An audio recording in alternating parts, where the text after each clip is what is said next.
Hey guys, tonight we're stepping into a story soaked in silk blood and scandal where pillow talk could topple an empire, and a single glance across a crowded hall changes everything.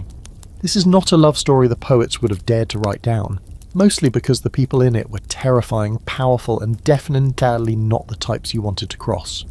But you're going right into the centre of it today, where a secret romance brews between two of the most dangerously influential people in the ancient world. And yeah, spoiler alert, you probably won't survive this. So before you get comfortable, take a moment to like the video and subscribe, but only if you genuinely enjoy what I do here. It helps more than you think. Drop your city and what time it is in the comments. I always love seeing where and when you're tuning in from. Now, dim the lights, maybe turn on a fan for that soft background hum, and let's ease into tonight's journey together. It starts with a feast. You're standing at the edge of a marble colonnade, breath held in by a tight silk tunic, wine in one hand, trying not to sweat through your gold-embroidered sandals. The scent of roasted figs, honey-glazed boar, and oil lamps fills the air. This is the imperial banquet, Rome's version of a VIP after-party, and you're barely high-ranking enough to be invited. Every corner of the hall is dripping in wealth.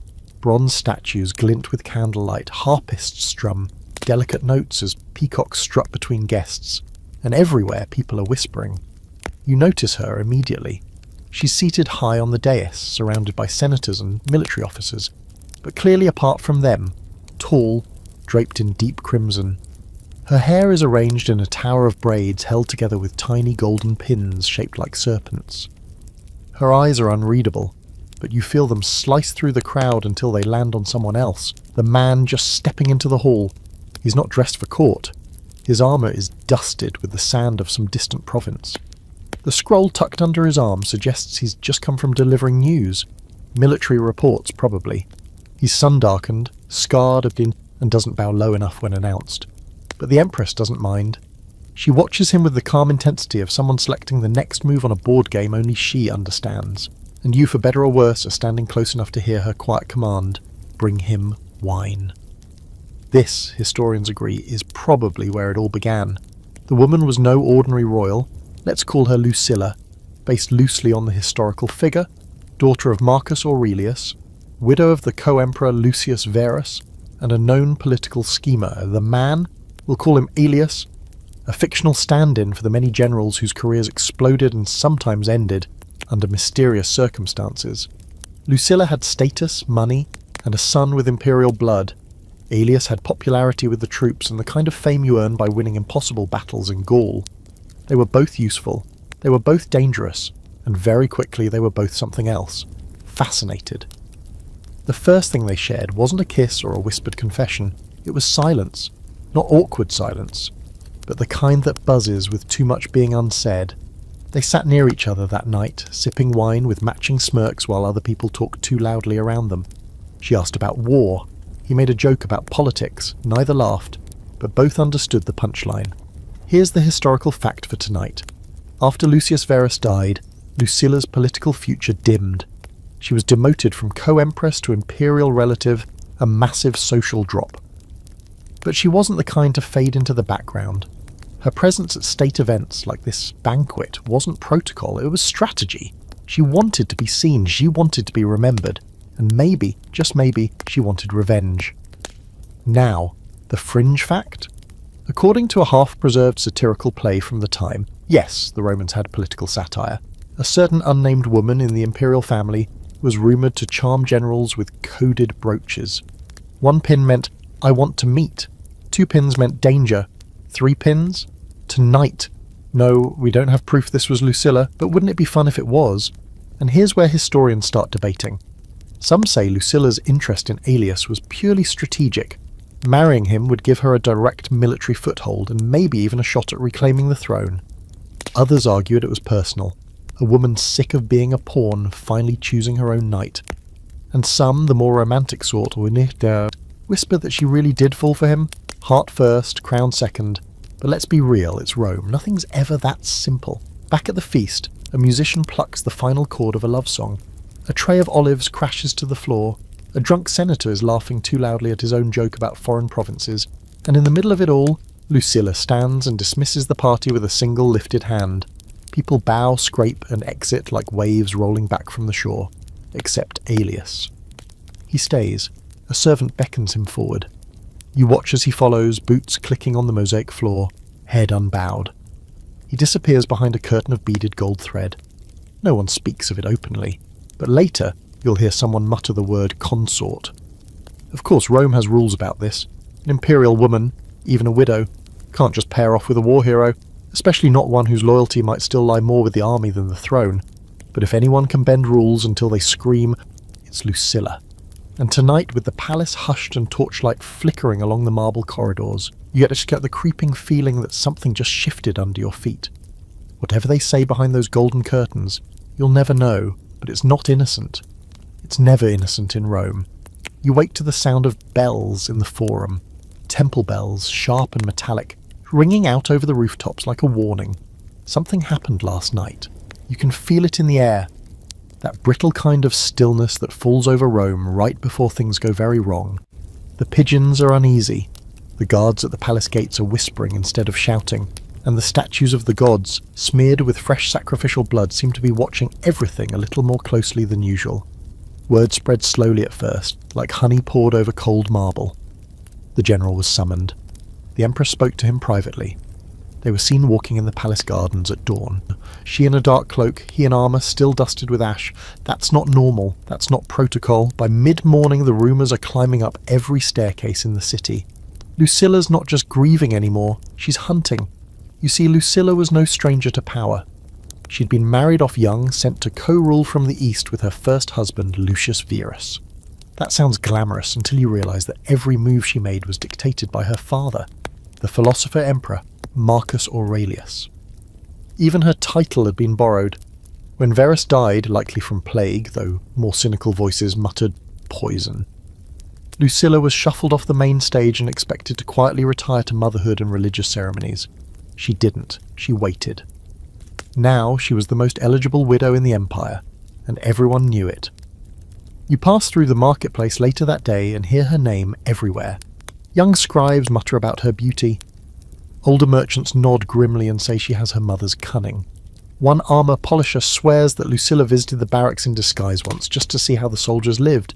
There's something magnetic about her, something people feel compelled to exaggerate, which is exactly how she likes it. Aelius, meanwhile, is suddenly everywhere. He's appointed to oversee a strategic military supply line running from Gaul to northern Italia, a position usually held by bureaucrats, not field commanders. He's granted a villa just outside the city, complete with servants, private stables, and its own temple to Mars. The Senate raises eyebrows, but no one objects publicly. After all, he's earned it. He's saved Rome's borders more than once.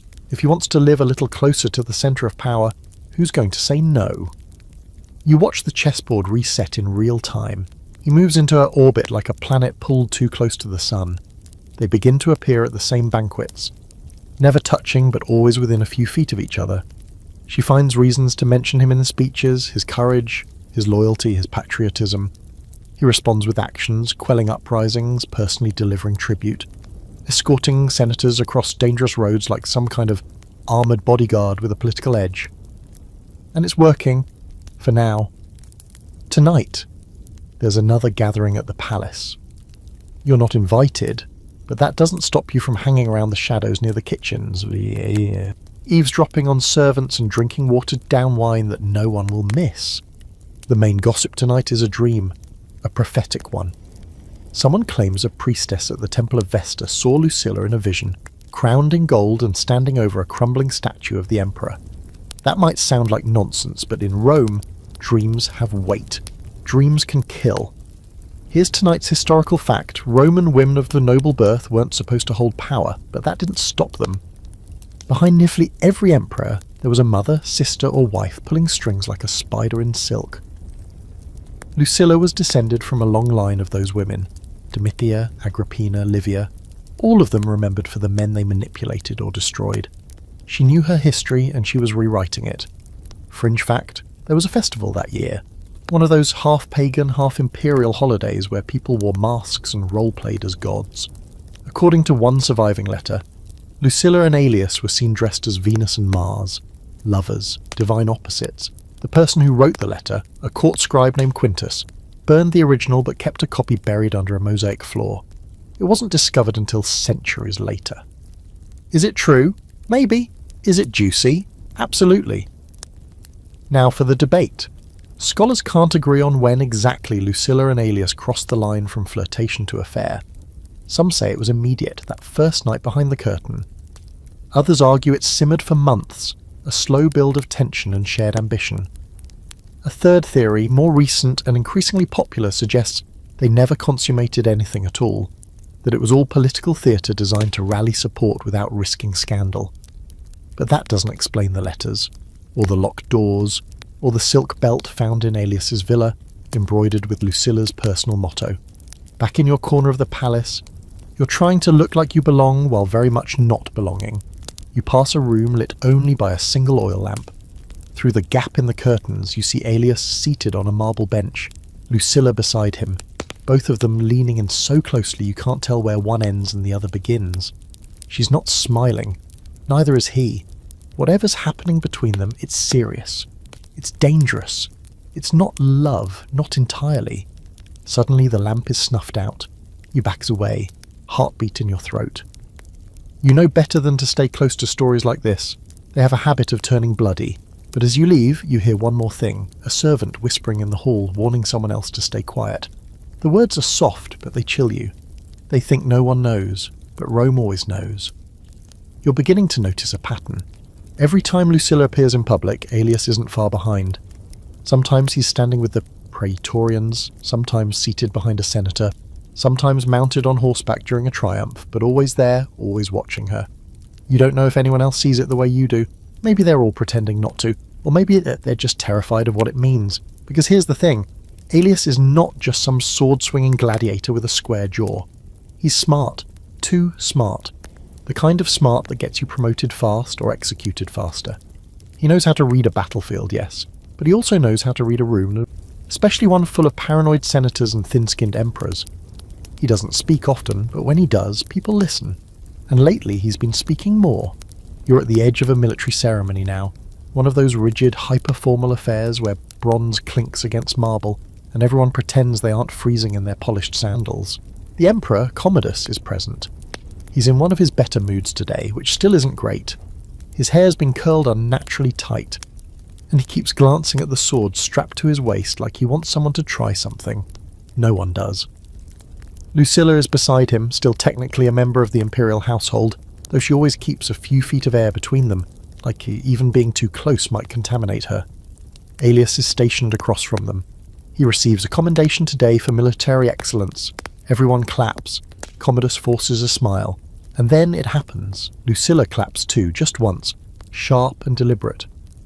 And in that moment you catch something strange, the smallest nod from Aelius. Almost nothing. A blink, a twitch, but you feel it ripple through the gathering like a dagger hidden in a bouquet. You realise they're not just watching each other. They're communicating, publicly, boldly, like they think no one will dare stop them. That night Rome begins to whisper louder. People start to ask questions. Why hasn't Lucilla remarried? Why is Aelius suddenly in control of 3 separate legions? Why is there talk of moving troops toward the capital when the threats are supposed to be on the frontier? These aren't the questions of casual curiosity. These are the kinds of questions that get you stabbed in the back of a bathhouse. So naturally, you listen to every single one. Here's your historical fact for the evening. Lucilla did, in fact, remarry after her first husband died. But not to Aelius. She was paired off to a senator named Pompeianus, a safe, dull man from the provinces. It was meant to stabilise her status without giving her too much power. He was older, respectable and, crucially, unambitious. But their marriage, according to most records, was more legal than emotional. Some claim they barely lived in the same house. Others say he conveniently travelled whenever things in Rome got tense. Your fringe fact? Some temple records, scribbled in the margins of weathered calendars, mention unusual donations made in Lucilla's name. Not coins or jewels, but strange offerings, a single soldier's sandal, a broken sword, a wax figure of a wolf wrapped in red string. These aren't standard gifts, they're charms, and they point to something older than Roman religion, something buried, whispered, Not illegal, but frowned upon, especially when they start working. The scholarly debate here is fascinating. Some historians argue Lucilla was actively attempting to stage a coup with Aelius's help, that she was laying groundwork, alliances, appointments, propaganda. Others claim it wasn't that direct, that she was simply leveraging romance to gather influence, and Aelius was doing the same. And then there's the third, slightly more romantic view, that they were simply two powerful people drawn together by something beyond politics, and that everything else, the rebellion, the rumours, the near collapse, was just a byproduct of their undeniable chemistry. Sounds dramatic, sure, but this is Rome. If it's not dramatic, it's probably not real. Back in your corner of the world, you notice other people getting nervous. The palace staff starts changing shifts more often, as if not wanting to be associated too closely with any one side. Guards at the gates begin checking names more carefully. Messengers come and go constantly, some with military crests on their tunics, others dressed like ordinary merchants but carrying seals marked with the imperial eagle. You know enough to keep your head down. One day, while delivering scrolls to the archives, you're nearly trampled by Aelius himself. He sweeps past in a rush, boots echoing down the corridor, face unreadable. He's carrying something, a folded piece of parchment stained and fun-tinted with something dark. You think it's wine until you catch the smell. It's not wine. You duck into a side hallway and press your back against the cool stone wall. A moment later, Lucilla follows. She doesn't run, she glides, calm, composed, like this is all part of the plan. She sees you, nods once, and continues without a word. You don't breathe again until the echo of her sandals disappears. You don't know what was on that parchment, but you know it mattered, and you know something just accelerated. There's one more banquet that week, smaller, quieter, with no official announcements, the kind where only the inner circle gets invited, and everyone else just hears stories the next day. What you hear this time is chilling. Lucilla made a toast. To what Rome might yet become, she said. Vague, right? But the way she said it, that was the threat, the promise, the seduction. And according to two servants who overheard her, she looked directly at Aelius as she said it. Now you're in it. You're watching two of the most dangerous people in the Empire draw closer, step by step, like two flames slowly feeding off each other. This isn't a fling. This is a campaign. And Rome? Rome doesn't know it yet, but it's about to burn. You wake to a whisper, not in your room, not even in your ear, but in the walls. Rome has that effect on you. It breathes when you're not looking. It watches when you're asleep. And lately, it's been whispering about things that should never be said out loud. Things like betrayal, sedition, love. The servants are quieter now. They speak in glances and gestures, like words are too dangerous to use. You hear phrases like the red room or midnight rose passed under breath. And you know they don't mean furniture or flowers. They mean meetings, rendezvous, secrets. And every time one of those phrases is uttered, you catch a familiar pair of names sliding behind them like shadows on marble. Lucilla, Aelius. Their affair has slipped out from behind locked doors. It's no longer the concern of only a few gossips and poets. Senators are talking now, generals are watching closely. And the emperor, well, he may be a man-child with a god complex, but even he knows when someone's trying to play chess behind his back. It's in the air that morning, the feeling that something's tipped. A guard at the barracks stares a little too long when Lucilla's carriage rolls by. The baker who delivers to the palace bows lower than usual, mutters a prayer under his breath. You feel it too, in your chest, like pressure before a storm. Here's how the story spreads. Not in declarations or proclamations, but through the folds of silk curtains, the hands of eunuchs carrying scrolls, the glances exchanged in bathhouses. You overhear one conversation between two senators in the garden, just one sentence. If she marries him, Rome falls. That's not melodrama, that's real fear. Because it's not just a scandal. This isn't some bored widow indulging in a dalliance. Lucilla is the daughter of an emperor, the sister of the current one and the mother of a potential future heir. Aelius commands troops that outnumber any guard in the capital. Together, they don't just have influence, they have options, and options, in Rome, are always dangerous. Here's your historical fact tonight. Roman women, even elite ones, were expected to keep to the domus, literally, the house. That meant minimal public roles, no formal political power, and so are technically no romantic entanglements that threatened state stability. But Lucilla had already broken every rule by surviving past her usefulness. She hadn't retired, she hadn't disappeared. She was still here, still moving pieces, and that, more than anything else, terrified the establishment. Fringe fact, a tabloid scroll, yes, those existed, once circulated an illustration of a woman with a dagger hidden in her sleeve, standing atop a wolf. Beneath it was a phrase, "The she-wolf waits for war." No name was mentioned, but the implication was clear. These weren't just love stories anymore, they were warnings.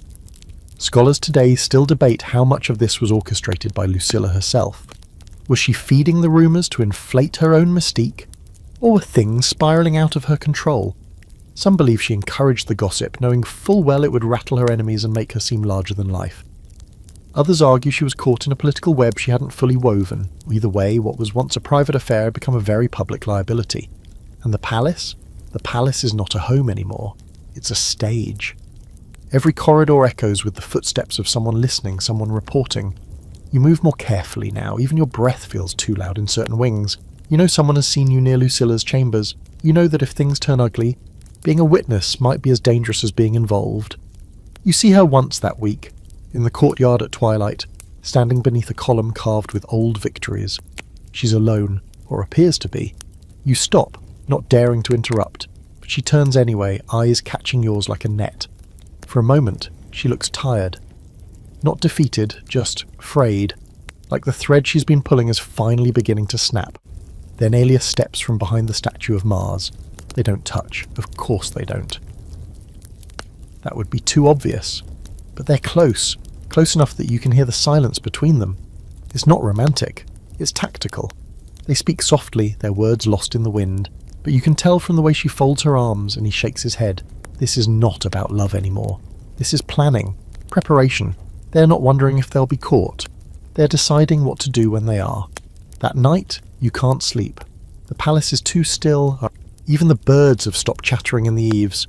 You get up, walk the halls like a ghost, and somewhere near the archive wing you see something that freezes your blood. A senator whispering to a palace scribe, slipping him something under a sleeve. A coin, a message you can't tell, but whatever it is, it's not innocent. It never is. By morning, the entire tone of Rome has shifted. The forum is tense.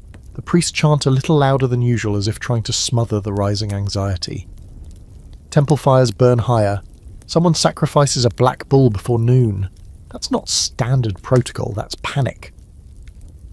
Then the rumours arrive, crisp and fast like storm winds. There's been a break-in at a military archive. A name was erased from the rolls. Some say it was Aelius's, some say it was Lucilla's. A few claim it was both. Another whisper. A slave caught carrying a love letter written in a woman's hand, seized and executed before anyone could read the full message. Half a stanza, supposedly, was preserved. Should they drag me through the streets, let it be with my hand in yours. You don't even know if it's real, but gods, it sounds real. Now even Commodus is starting to notice. You see it in the tightened security around his chambers, the way he glares at everyone a second longer than necessary. He's paranoid on a good day. Now with rumours of betrayal and palace whispers dripping like acid through the marble cracks, he's one step away from violence. You hear it again that night. The Red Room. This time from a guard, the phrase passes between hands like a dagger. Whatever's coming, whatever Lucilla and Aelius are planning, it's moving faster than anyone expected. And you're stuck in the middle, watching a love that should have been hidden grow teeth. You find yourself counting footsteps now, not your own. Those are muffled by the palace carpets and the practiced shuffle of someone who's seen too much and said too little. No, these are heavier, sharper. The boots of soldiers who have begun patrolling the halls with a little more purpose than usual, a little less pretense. Before they wandered in ceremonial spirals, all shine and parade. Now they clomp. They grip their spears tighter. They scan the shadows like something might jump out. Something might. Rome has always been paranoid, but lately it feels like the whole city's holding its breath. And at the centre of it all, a woman who's no longer pretending not to be dangerous, and a man who's learned that lust and power make a pretty addictive cocktail. You see it in Aelius's eyes when he walks through the forum square in full armour, nodding to old senators with that smile that isn't quite a smile. You see it in Lucilla's posture when she rides through the palace gates, her chin high, her cloak snapping like the wing of a vulture. She isn't afraid anymore, which is terrifying. You hear the latest from a kitchen boy, red-faced and wide-eyed, who claims to have overheard a conversation between two scribes. The Senate has called an emergency session. No official topic announced. That never means anything good. One of the scribes allegedly dropped a phrase that echoes in your skull for days. The crown is slipping, and you know who they think is trying to catch it. You're summoned, not formally, not in writing, but with a subtle wave from a steward you recognise as one of Lucilla's. You follow. You shouldn't, but you do. Through the servants' corridors, down a back stairwell that smells of damp limestone and old blood, into a chamber that isn't on any map. It's warm, lit by oil lamps, tiled with red and black mosaics that form no clear pattern. And there she is, Lucilla. Draped in a blue robe this time, hair down, barefoot. You realise this isn't a seduction. It's strategy. She wants to appear honest, intimate, human.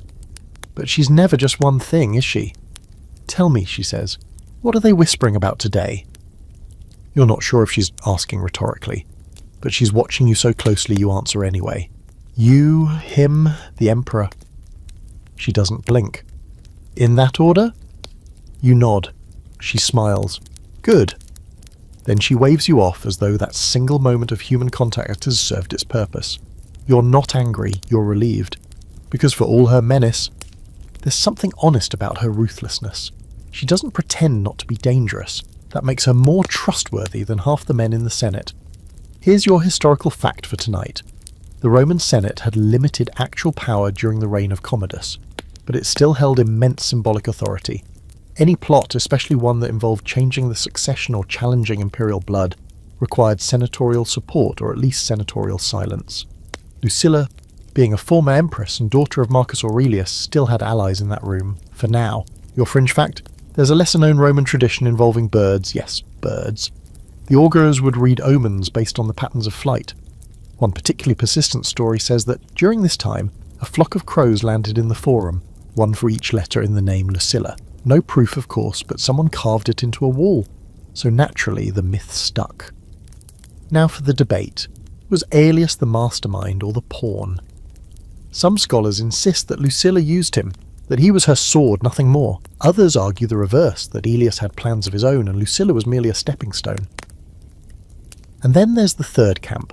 They were equals, partners, maybe not in love, not in the traditional sense, but bonded in a kind of twisted destiny. Two people who realised they could never have Rome's peace, so they decided to take its chaos. Whatever the truth, things escalate fast. You hear that Aelius has begun moving troops, not toward the borders, not toward any known threat, but toward the capital, quietly, strategically, under the pretense of rotation and relief. But it doesn't smell like logistics, it smells like siege preparation, and that's when the public begins to notice. Pamphlets start circulating, not official ones, these are handwritten, passed hand to hand like cursed scrolls. They contain poems, short and crude, suggesting the Empress and the General are more than just allies. One ends with the line, one wears a crown, the other wears nothing. Subtlety was not their strength. The palace scrambles, Commodus orders arrests.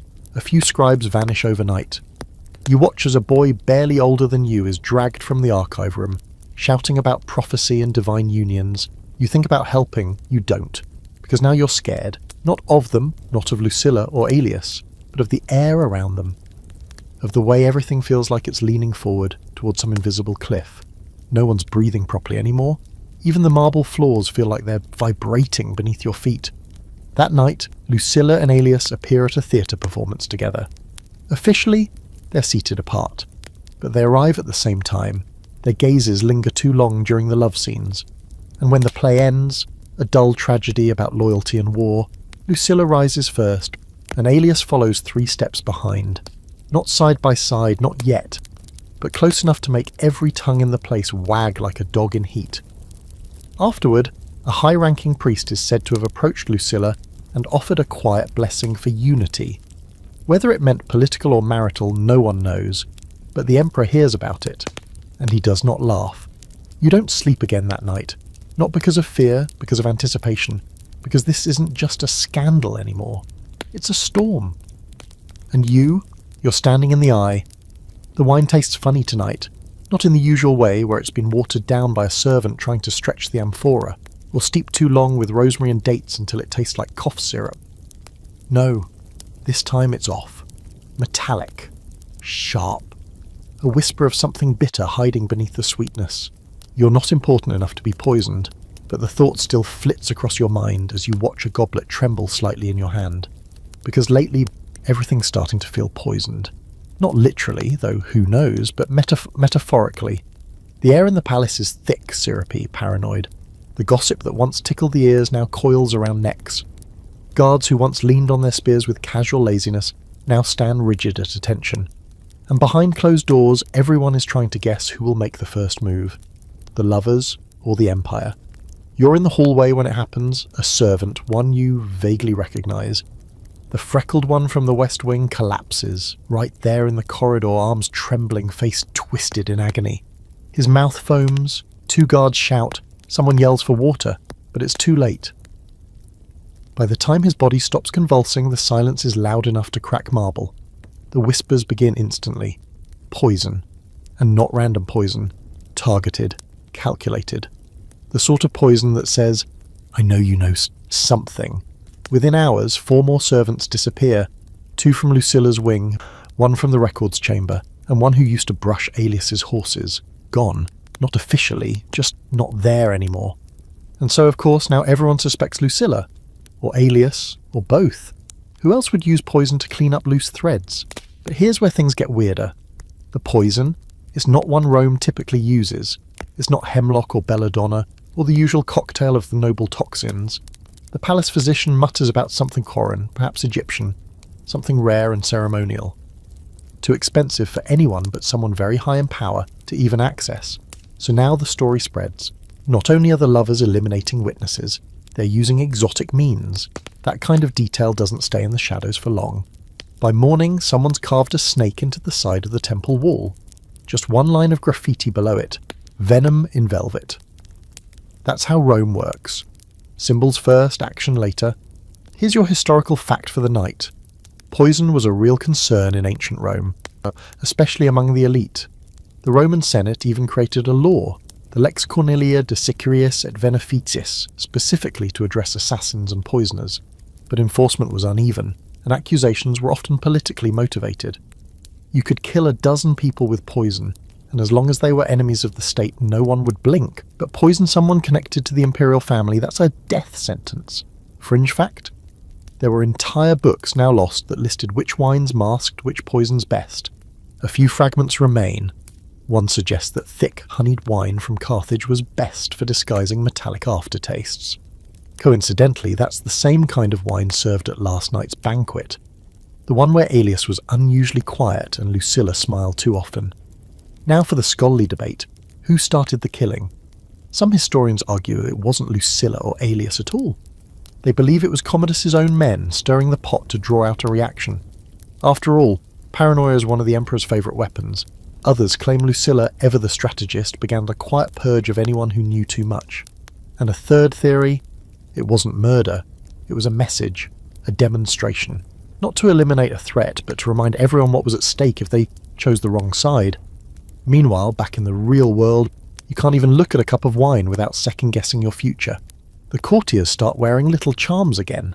Tiny protective amulets of bone or polished jet, supposedly blessed by the Vestal Virgins. You see one senator quietly rub his between his fingers like a worry stone during a council meeting. You spot a scroll reader pull his from his tunic right before announcing new military appointments, 2 of which go to men loyal to Aelius. The message is clear, the general is rising. And Lucilla, she's hosting private dinners now, no formal invitations, just word passed through trusted mouths. Only the elite are allowed in, military commanders, governors, influential matrons. You don't know what's being said behind those velvet curtains, but when guests leave, their faces are different. Not afraid, focused, like they've been given a role in something massive. You overhear one of them murmur, "We have the better vision." And that's when it hits you. This isn't just about love, or lust, or power. It's ideology. Lucilla and Aelius, whatever they are to each other, have become something more, a rallying point for the disillusioned. People are tired of Commodus, tired of his games, his vanity, his gladiator fantasies and divine delusions. Rome, once the proud engine of an empire, now serves a man who would rather reenact Hercules' myths than govern. The people are ready for change, and Lucilla? She's offering it. But change in Rome never comes cleanly. One evening, just as the moon peeks over the rooftops, you catch the scent of something unfamiliar on the wind, burning parchment.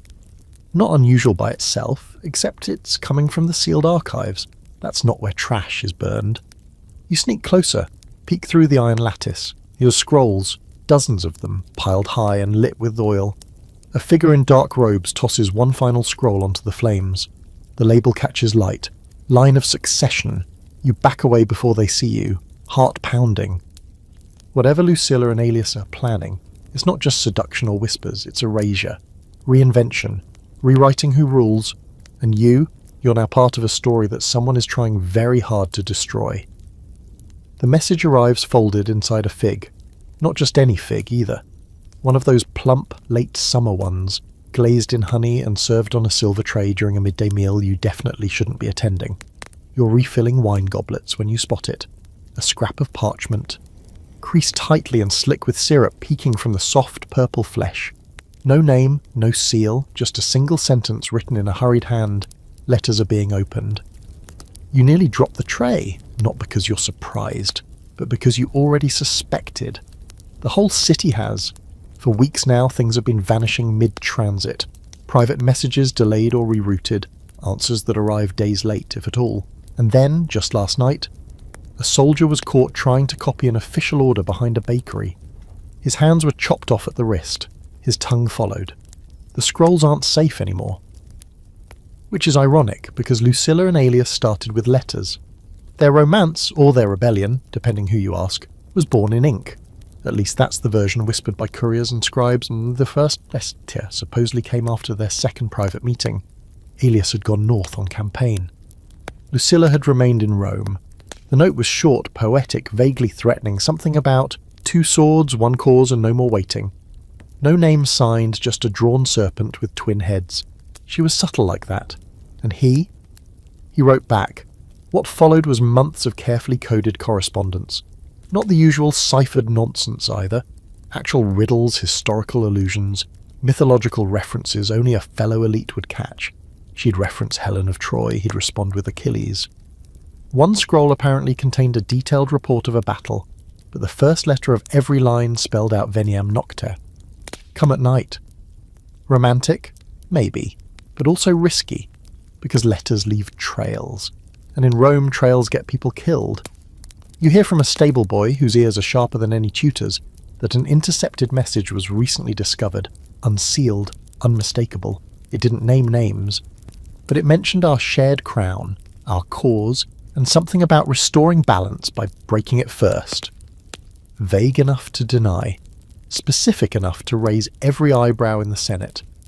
Here's your historical fact. In the late 2nd century, Rome had a thriving spy network. They weren't officially called spies, of course. They were messengers, schlichts, advisors. But everyone knew.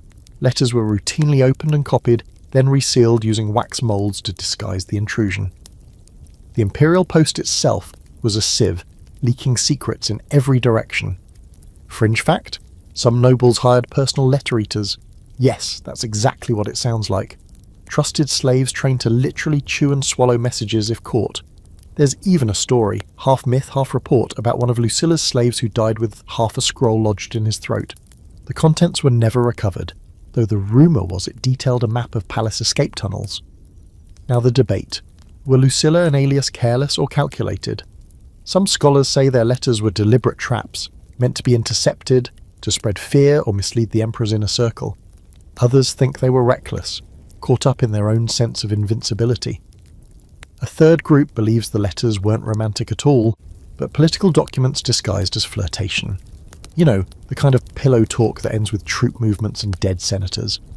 You're moving more cautiously now. Every whisper feels like a test, every invitation a trap. Even the pigeons seem to fly more nervously overhead, their shadows darting across the marble like warnings. And then one morning you see him, Aelius, alone, no armour, no retinue, just him standing in the centre of the old temple square, eyes on the horizon. He looks tired. Not in the way soldiers look tired after months of battle. This is deeper. He's pacing something out. A pattern. A distance. You recognize the stance. The way generals study terrain before they move. This isn't a casual stroll. You step behind a pillar and watch. He's holding something, a wax tablet, half wrapped in cloth. He pulls the stylus from his belt, writes, scratches something out, writes again, then tucks the tablet beneath his cloak and leaves. You wait until he's gone. Curiosity gets the better of you. You slip down to where he stood and spot something on the stone scraped into the marble. Not a name. Not a message. A number. 9. A date. A code. You don't know, but it's close enough to freeze your spine, because that's less than 2 weeks away. That night, you overhear one of Lucilla's handmaidens crying, quietly, a private sob into silk sleeves. You don't interrupt, but you catch a word. List. Then another. Burned. The phrase she repeats makes your heart seize. They know who's with us. Not if, not maybe. They know, and just like that, the walls tighten again. One senator is arrested, then 2 more. A governor flees the city without notice. The empire is shifting, sides dividing like plates beneath the crust. Rome begins to crack. Still Lucilla attends ceremonies. Still Aelius salutes the emperor with perfect poise. But their masks are starting to flicker. She laughs too hard at a feast. He grips his sword hilt too long. The tension hums between them like a lyre string stretched too tight. They've stopped writing now, you think. The letters are too risky, too vulnerable. But the damage is done, the scrolls, the codes, the serpent sigils, all of it has taken on a life of its own. People whisper the word consort like it's an invocation, a curse, a prophecy, and through it all, the emperor watches. Commodus may be unstable, may be distracted by gladiator fantasies and self-worship, but he's no fool.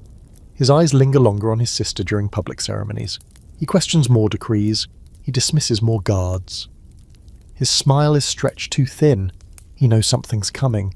You know it too. Something's shifting. And no one, no letter, no lie, no lover, is safe anymore. You can feel the emperor watching, not just in the way a ruler watches his subjects from the marble throne, or how a lion surveys a pit before leaping in. No, Commodus is watching with calculation now. The theatricality is gone, the lazy arrogance, the smug glances, those have been replaced by something colder. He's scanning people like a hunter marking which deer limps the most. And unfortunately there are a lot of limping deer in Rome these days. He doesn't say anything outright, of course. That's not how emperors operate. But there's a quiet fury humming beneath every decree. New restrictions appear without explanation. Visitors to the palace are questioned more harshly. Letters vanish before reaching their owners. An entire shift of Praetorian guards is replaced overnight. Their names scratched off the records. It's like watching a curtain catch bad fire, silent at first until the whole room smells like smoke. Lucilla pretends not to notice.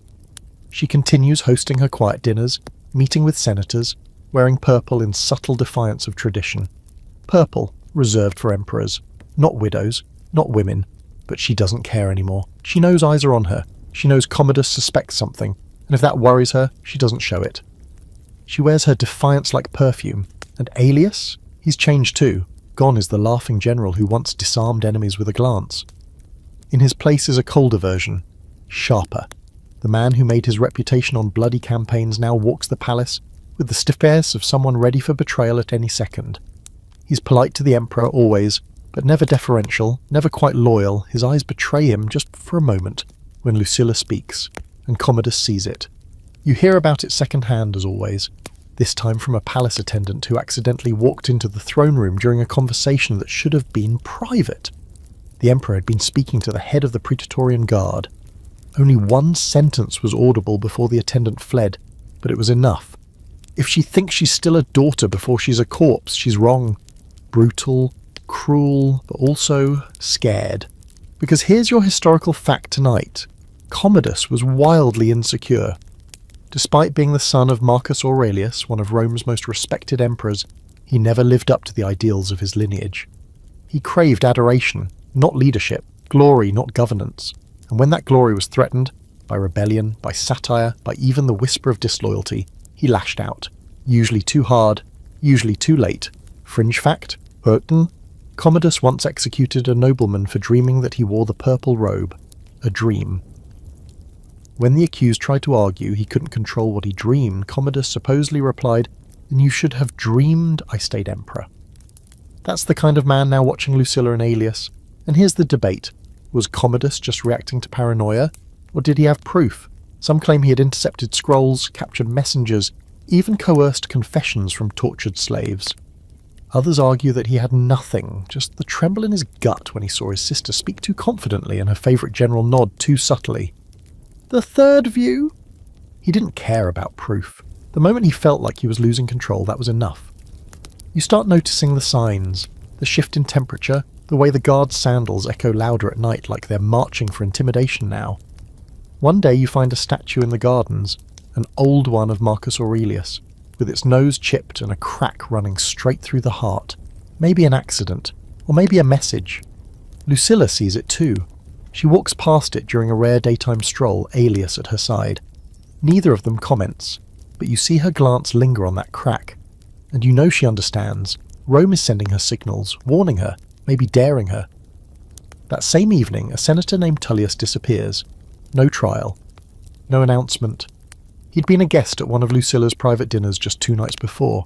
His villa is sealed, his wife placed under protective watch, which everyone knows means house arrest. His name is quietly removed from official records. It's as if he never existed. That's Commodus's way. Not with daggers in the night, at least not yet, but with erasure. Political death. And it's serious somehow, because death is final. Erasure is confusing, lingering, sticky. You walk more carefully now, keep your head down. You stop accepting late-night errands, stop listening at doors. Rome is becoming a different place, one ruled by suspicion, not laws. Even the gods seem quieter. The fires at the temples flicker more, like they're unsure whether to bless or burn what's coming. You hear a story, maybe apocryphal, maybe not, about a letter that reached Aelius. A single page folded in red silk carried by a woman with ink-stained hands and no shoes. It said only this: "Your fate is not written in blood but in ashes. Be ready to burn." No one knows if it was from Lucilla, or a warning, or a threat. Either way, Aelius didn't sleep that night. You know because you saw him, standing at the balcony above the forum, not moving, not speaking, just watching the city breathe beneath him. The moon high, the torches low, and something cold gleaming in his hand, a ring, a small one. Not military, not his. Lucilla's? Maybe. But even if they are still lovers, and no one can prove that now, it's clear they've become something else too. Co-conspirators, co-commanders, their bond has hardened into something ironclad, something that doesn't need touches or glances anymore. They are a two-headed wolf pacing just outside the Emperor's door. And you start wondering how long you can survive standing in the middle of it all. Because now it's not just a love story, or a power struggle. Now it's war. The tension hits its crescendo not with a trumpet blast or a sword drawn, but with a raised eyebrow in the Senate. It's subtle, as Rome's greatest terrors often are. A quiet meeting convened at an awkward hour, early enough that half the senators are still nursing headaches from last night's banquet, late enough that no one can use scheduling as an excuse not to attend. No official agenda is announced. That alone sends half the forum into panic. And when word leaks that Commodus has sent a representative to speak on his behalf, Rome holds its breath. You're not in the room, of course, but you're in the hallway outside. The kind of hallway where people don't just pass through. They hover, hoping to catch half of a word, a tone of voice, a shout. All you hear, though, is quiet. Unnatural quiet. That's never a good sign. Inside, the Emperor's chosen speaker is Lucius Marcellus, a man who looks like he was carved out of chalk and misery. Everyone hates him. Even his hairline seems disappointed in him. But he speaks with the weight of imperial authority, which means no one dares laugh when he begins by saying, "There is concern regarding loyalty within our own walls. Not beyond, not from barbarian raiders or rebellious governors. Within." Everyone knows exactly who he's talking about. Lucilla's name isn't spoken aloud, not once. Neither is Aelius's, but terms like influence, deviation, ambition are flung around like poisoned darts. When one senator dares to ask if these concerns relate to those closely associated with the imperial family, Marcellus simply smiles and says, "Those closest to the sun are often the first to burn." It's not subtle, it's not meant to be, By the time the meeting ends, half the senators leave in a daze, the other half retreating to their villas with their wills freshly rewritten. You see one of them scribbling something into the folds of his sleeve as he walks. Insurance, probably. Or a suicide note that's trying to pass for a shopping list. Here's your historical fact tonight. Political speech in Rome was a dance of deadly euphemism. You didn't accuse directly, you implied. You didn't charge someone with treason, you questioned their Roman virtue. And if you wanted someone removed, you didn't ask. You expressed concern for their future. It was diplomacy, sure. But it was also code for exile, ruin, or execution. Fringe fact, there's a scroll in a museum in Naples that lists the names of people exiled during the final years of Commodus's reign. 2/3 of the list have notes beside them, cryptic ones like, for talking too loud or smiled at the wrong time. One just says loved too visibly. That last one is the kind of note that feels more like poetry than paperwork. Scholars still debate what exactly triggered the Senate's shift. Some think it was that meeting, an invisible line crossed by the emperor's representative. Others believe a key piece of evidence was suddenly discovered. A forged decree, an intercepted scroll, maybe even a confession. But some argue it wasn't a trigger, it was a slow rot, and the Senate finally realised the tree was about to fall. You don't sleep much that week. Every corner of the palace seems filled with new shadows. Guards you don't recognise appear at the gates. The usual palace dogs, sleek hounds used to lounging near the fountains, are gone, replaced by the lean, tense war beasts used during military parades. And late at night, you hear the clatter of weapons where there should only be silence. Something is being prepared, and it's not a party. Lucilla, though, remains composed. You see her twice that week, once during a public blessing at the Temple of Juno, where she smiles faintly beneath a veil of violet silk, and once walking alone along the palace's western garden wall. The second time she's holding something, a scroll, yes, but not in a hiding way, in a proud way. You swear you see her reading it aloud to herself. Aelius? He's harder to spot. His movements are now so deliberately erratic you wonder if even he knows where he'll be next. One moment he's in the stables, barking orders about grain supplies. The next, he's sitting with young officers at a tavern, drinking only water and talking about the old ways. Everyone's looking for him. No one can pin him down. Until one evening, when you finally hear it, a private confrontation. Not between lovers, between brothers, because yes, technically, Aelius and Commodus aren't blood. But Rome loves to pretend everyone's family when it's convenient. And this is convenient. The story comes from a merchant's son who happened to be delivering wine to the wrong entrance at the wrong time. He says the shouting began before the doors were even closed. Accusations, threats. One of them, maybe Aelius, screamed, "Then end it if you dare." Then the sound of something breaking. The merchant's son ran. Smart boy. You wonder what was said, what was threatened, and how long it will be before that threat becomes action. Because this isn't just court drama anymore. This is structural collapse. You see it everywhere. In the way governors are no longer answering imperial summons. In the way soldiers on patrol bow more deeply to Aelius than to the emperor's seal. In the way statues of Lucilla have started to appear in strange places. Private gardens, bathhouses, even tucked discreetly into the corner of a brothel wall. They're for small, half busts made of cheap clay, but they're deliberate. Icons, like someone's trying to build a goddess out of her. Even the common people have noticed. A boy selling nuts in the street mutters, "She'll fix this place," as Lucilla's litter passes. His mother slaps the back of his head so hard his teeth clack. But it's out there, in the air, in the streets, in the walls. Rome is choosing sides, and Commodus knows it. The emperor may be erratic, childish, and unhinged, but he knows when he's being circled. His speeches become shorter, his private guards double. A new decree is issued banning gatherings of more than 5 persons with shared blood ties. It's aimed at Lucilla. No one says her name, but everyone knows. She reads the decree herself the following day in front of the Temple of Concord, out loud, with a smile, and then she walks away. That's not a response. That's a warning. They say love moves mountains. In Rome, it moves legions. Word spreads like fire in dry hay. Aelius has been reassigned to oversee the border defences in the north. Reassigned. That's the word used on the official tablet. What it really means is banished, separated. Cut off from the web of influence he and Lucilla have been weaving for months. Commodus might not be able to strike openly, not yet, but he can make things inconvenient. He can send Aelius hundreds of miles away, where messages take days to arrive and support withers in the cold. It's a smart move, honestly. Distance breaks a lot of things, friendships, conspiracies, hearts. But Lucilla isn't most people, and Aelius isn't the kind of man who obeys an order just because it's stamped with an eagle.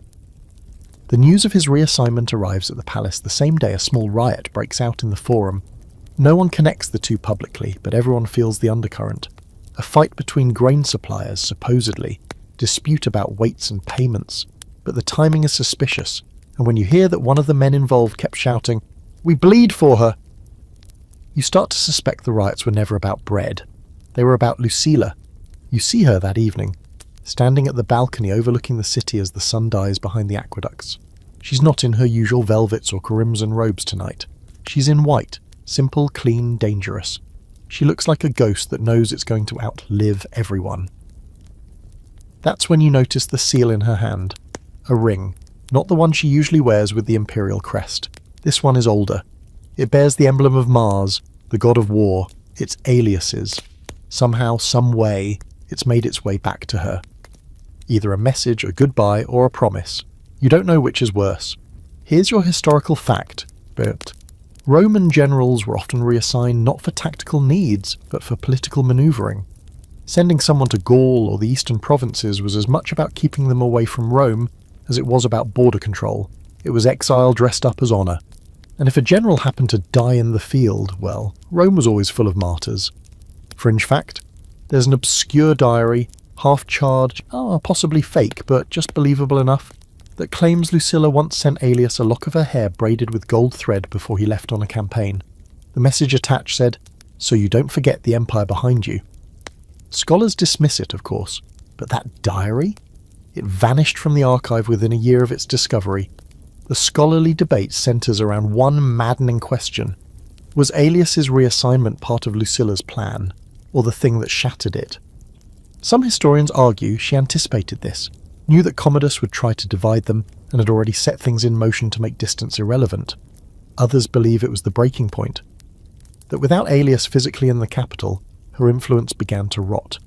You see signs of decay almost immediately. Her dinners grow smaller, guests begin cancelling, invitations go unanswered. The loyalty she once commanded with a glance now requires quiet persuasion, extra coin, soft threats. And still there are fewer and fewer who come. The Senate too grows colder, more cautious. There's a new faction rising. Loyalists to the emperor who believe Rome's survival requires purging anyone with a whiff of rebellion. You hear one of them boast in the bathhouse. Let her fall like Caesar's dreams. Classy. But Lucilla doesn't retreat. She doubles down. One night you're summoned, quietly, without explanation, to an underground chamber beneath the palace. You hesitate, obviously.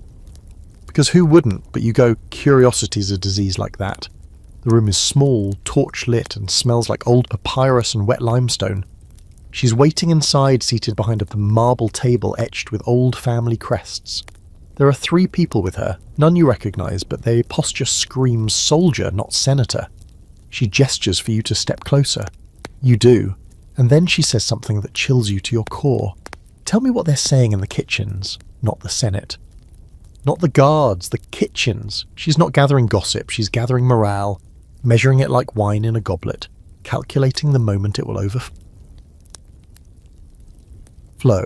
You tell her, you say what you've heard, that the emperor fears her, that Aelius's name is still spoken in toasts, that one of the newer slaves wears a brooch with her symbol carved into the pin. She listens, not like a noble, like a general. Then she hands you something, a coin, heavy, copper, not gold.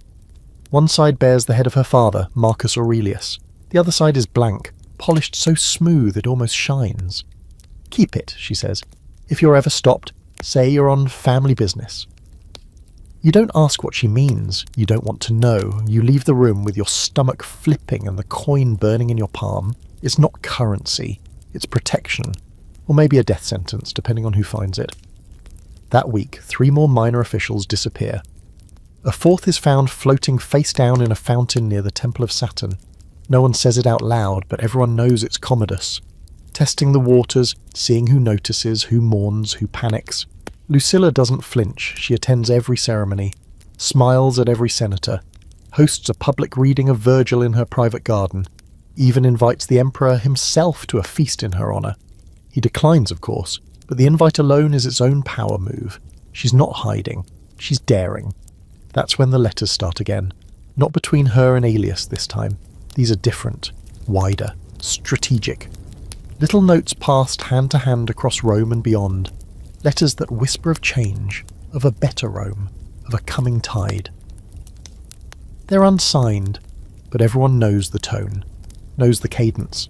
Some are burned on sight. Others are copied and passed again. And you start carrying your coin everywhere, because whether you asked for it or not, you're officially part of this now. And if Commodus is watching, as you know he is, then every step you take is being measured against how loyal you look. The city is splitting, slowly, quietly, but decisively. And it all started with love letters. By now, Rome has two faces. One wears laurel crowns, sips from silver goblets, and pretends nothing is wrong. This is the Rome of official processions, of tightly choreographed temple rituals and speeches so dull they could put the gods to sleep. Here, the emperor still waves from balconies, still throws coins to cheering crowds, still claims to be divinely favoured. This Rome smiles. The other face, well, it snarls. This is the Rome you walk through at dawn when the alleys are slick with spilled oil and blood, and the walls bloom with symbols no one admits to drawing. A she-wolf here, a serpent with two heads there, a cracked crown, even stranger, a series of the dots carved in stone in perfect rows. 5, then 2, then 1. Some say it's a code, others say it's a countdown. Whatever it is, it means people are choosing, and Lucilla is counting. You see her less often now, not because she's retreating, but because her movements are no longer meant to be seen. The woman who once made declarations with her gowns and silences now slips through the palace like wind through cracks. You spot her once, just barely, in the reflection of a bronze shield leaning against the armory wall. She's talking to a man you don't recognise. Later, someone tells you he's a centurion whose loyalty was bought with the promise of a province. Aelius, meanwhile, is still gone, physically at least, but his presence haunts everything. His name is still muttered in training yards. Young officers still quote him. One even starts wearing a red sash across his shoulder, the same colour Aelius favoured during his last triumph. No one dares stop him. Not yet. Then comes the news. A legion stationed near the Rhine has refused to swear loyalty to Commodus. That alone is enough to trigger a dozen Senate meetings, but what really sets the forum buzzing is the letter they received instead. A wax tablet with no signature, sealed with an unfamiliar crest. A serpent eating its own tail. Sound familiar? You hear the message second-hand, recited by a courier, who has no idea what he's holding. We pledge ourselves not to a name, but to the future Rome deserves. It's elegant. It's damning. It's war in prose. Here's your historical fact. Roman legions were expected to swear a formal oath of allegiance called the Sacramentum to the emperor himself. Refusing to do so wasn't just treason. It was religious heresy. The act blurred the line between political rebellion and sacrilege, which, in Rome, was a pretty efficient way to get crucified.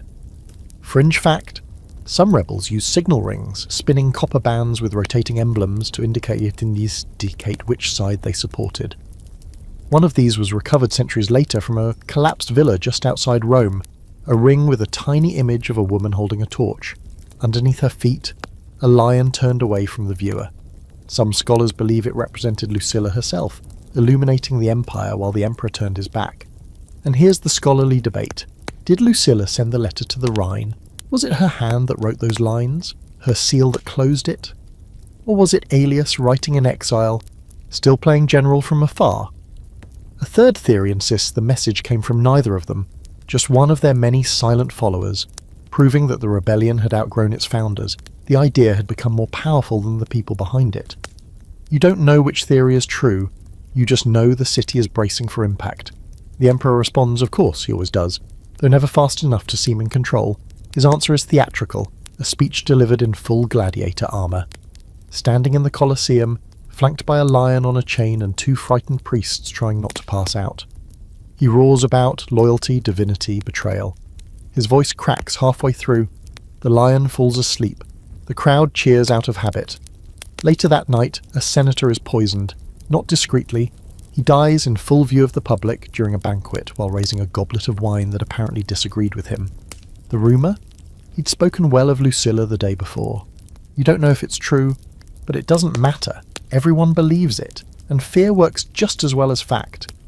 Lucilla doesn't comment publicly, she doesn't need to. Every time the Emperor lashes out, her silence echoes louder. She lets the violence discredit him, lets the blood sharpen her contrast. The more unstable Commodus becomes, the more noble she seems, regal, restrained, deliberate. But you begin to notice cracks in her mask. Tiny ones. A brief flinch when a door slams too hard. A moment where she forgets a name she should know.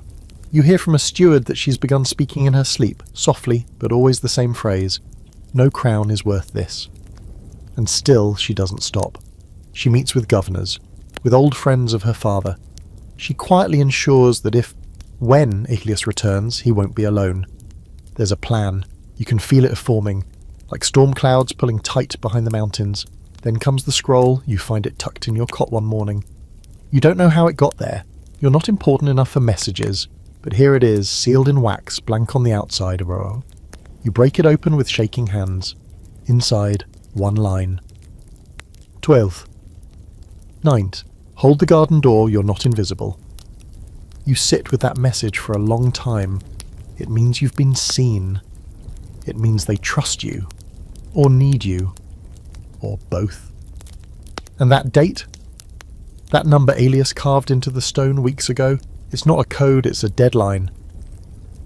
12:19. You check the calendar, or it's 4 days from now, you don't sleep, you don't eat much either. You walk through Rome like it's already been emptied. You see soldiers practicing in the yards with dull swords, courtiers whispering behind columns. Even the gods seem uneasy. A statue of Jupiter is struck by lightning during a brief morning storm. The priests call it a sign of renewal. Others call it a warning. Lucilla calls it nothing. She doesn't flinch, she just sends more messages and waits for the day to come. There's something strange about the way the sky looks on the 12th day before the calends of January. It's not quite overcast, but the clouds hang low, swollen and heavy, casting Rome in a lightless grey. Everything feels slower, like the city is holding its breath, waiting for the wrong word to slip out. Or maybe the right one. Even the doves in the Forum coo in uneasy intervals, fluttering from statues to rooftops without reason. This is the day you're supposed to hold the garden door. That quiet message still burns in your memory like a coal pressed into silk. You haven't told anyone, not even the other servants you trust most. Because in Rome, secrets don't stay secrets. They become leverage, and then weapons. And if you're going to play even a background part in what feels like a slow-burning revolution, you might as well play it soundly. So you rehearse, mentally, every step, every exit. The garden door in question sits behind a marble arch draped with flowering vines, mostly used by attendants and aging senators who need a moment to catch their breath. It's rarely locked. Guards pass by only occasionally, preferring the front gates for their posturing. No one would notice if you simply stood there a few minutes longer than necessary. No one except Lucilla. You haven't seen her today, not yet. She's vanished from the public spaces, skipped the morning rites, and cancelled her usual scroll readings. That alone is enough to make people talk. One senator muttered, "She's ill," and another replied, "No, she's busy." That second one scared you more. By mid-afternoon, the rumours shift. There's been a break in protocol. A military unit was spotted near the palace gates, unusual for this time of year, especially during the lull before Saturnalia. They weren't praetorians. They weren't even in parade uniform. Someone says they bore the crest of Legio Fulpine, the 14th, Aelius's old command. But that shouldn't be possible. He's still in the north, right? Here's your historical fact for tonight. Lucilla's real-life plot against Commodus involved a carefully timed return of loyal soldiers from outside the capital. Though many details have been lost or twisted, one thing is widely agreed upon. She didn't act alone. Her influence among the legions, even without formal rank, was unmatched for a woman of her era. When she called, some of them listened. Fringe fact: a single gold coin minted in Noricum during this era bears the image of a female figure holding a lightning bolt, something usually reserved for Jupiter. Most experts say it's allegorical. A few insist it's Lucilla in disguise. meant for distribution among the legions to inspire loyalty to a new divine order. If that's true, someone was already preparing for a new emperor, and maybe a new empress too. The scholarly debate focuses on one critical point. Was Aelius already back in Rome on this day? Official records suggest no. But there are inconsistencies in the Praetorian duty rosters, and a pair of city guards are later found dead near the Western Aqueduct, their armour looted and insignias missing. Some believe Aelius slipped in with a cloaked escort right under Commodus's nose. Others believe he never left. That his reassignment was fiction and he spent the weeks hidden, coordinated by Lucilla through messengers and masks. You don't know which version is true. All you know is that the garden door is open and you're standing beside it. It's early evening. The lamps haven't been lit yet, so the palace glows with that twilight dullness that blurs shadows into people. You pretend to sweep. You glance toward the marble archway. Nothing yet, but you know something's coming. Then soft steps. Not marching, moving with intent. From around the corner a figure emerges. Not Aelius, not yet. This man is older, in senator's robes, and he doesn't look at you as he passes, just nods. Behind him, two others. One woman, one man, dressed too plainly to be part of the court. Their expressions are blank, so neutral it's almost painful. You step aside, they don't speak. They vanish into the garden, swallowed by ivy and silence. And then, the sound of boots, slow, measured, deliberate. You hold your breath, one hand on the doorframe. A figure in a cloak steps through the archway. For a moment you think it's just another noble trying to sneak in late to dinner, but then he pushes the hood back. Aelius. You nearly forget to breathe. He doesn't look like a rebel general, not in this moment. He looks like a man who hasn't slept in days. There's stubble on his face and his hair has grown out, streaked with grey that wasn't there the last time you saw him. But his eyes are still razor sharp. They scan you once, not with suspicion, with acknowledgement. You nod. He nods. And then he steps through the door. No fanfare, no speech, just purpose. He's not alone. More figures follow, each one emerging like phantoms, a silent procession entering a palace through a door that's always overlooked. You recognise two faces, former captains now officially retired. Another is an aide who disappeared from court months ago, all back now, all with the same expression. Then she arrives. Lucilla. She moves without guards, without fear, her cloak dragging over the garden stones like the hem of a coronation robe. The look on her face is not triumph, it's clarity. She nods once at you, just once. And in that gesture she thanks you, forgives you, and warns you all at once. This is happening. Tonight. You watch them disappear into the inner palace, their route hidden through corridors only Lucilla could have charted. A trail of silent rebellion, woven through marble and memory. You don't know what exactly will happen next, whether there will be blood or bargaining, whether Commodus will be arrested in his sleep or dragged before the Senate in chains. But you know this, something irreversible has just begun. The Empire will never look the same again. And you? You just open the door. You wait by the door longer than you should. Your hands are shaking, though you've done nothing but hold a broom and nod once. The garden behind you feels too quiet now, like the silence is listening back. You glance around, half expecting someone to pull you aside and ask what you've just allowed into the palace, but no one's looking. The guards at the gate are talking to each other about dice games. The senators are inside drinking watered-down wine. The city is oblivious. You slip away before someone can ask why you're standing there empty-handed. Back through the service corridors, past a torch that flickers a little too much, and down a hallway that smells like stone and sweat. No one stops you. You're invisible again, which, for now, is the safest way to be. But deep in the marble heart of the palace, the invisible are watching. You hear the first signal just before midnight. It's not a shout or a horn. It's a knock. 3 slow, deliberate raps on the wall of the west wing, then silence. Then 2 more knocks, spaced wider. You wouldn't think anything of it if you didn't know what day it was. Then you hear it again, farther down, echoed by someone else. They're moving. You race to your usual spot in the archives, the one with the loose tile where you can peek into the central chamber. You don't know what you're expecting to see. Smoke, or screaming. Commodus hurling wine goblets while shouting curses to Jupiter. Instead, you see a torch being passed from hand to hand. A circle has formed. 7 figures in cloaks, 2 of them women. Aelius stands at the centre. He's speaking, but you can't hear the words. only the tone, steady, controlled. This isn't a rebellion thrown together with desperation. This is a chess move, the final one. Lucilla steps beside him. She's dressed in ceremonial robes now, white trimmed with imperial purple, hair braided in the old style, like a Vestal virgin preparing for a rite. She doesn't speak. She just lays a single object on the table in front of them. A knife. You feel your heart stop for a beat. Because this isn't a rebellion anymore. This is judgment. Here's your historical fact. Roman coups weren't always grand battles. Often, they began with quiet ceremonies like this one. Oaths sworn in shadows. Commands passed by nods. Violence sanctioned not by votes, but by divine suggestion and legal ambiguity. All it took was a handful of men in the right place, with the right swords, and the empire would shift beneath their feet. Fringe fact, in an obscure military manual attributed to a now-lost general, there's a passage detailing rites of ancient succession, code for non-violent palace takeovers.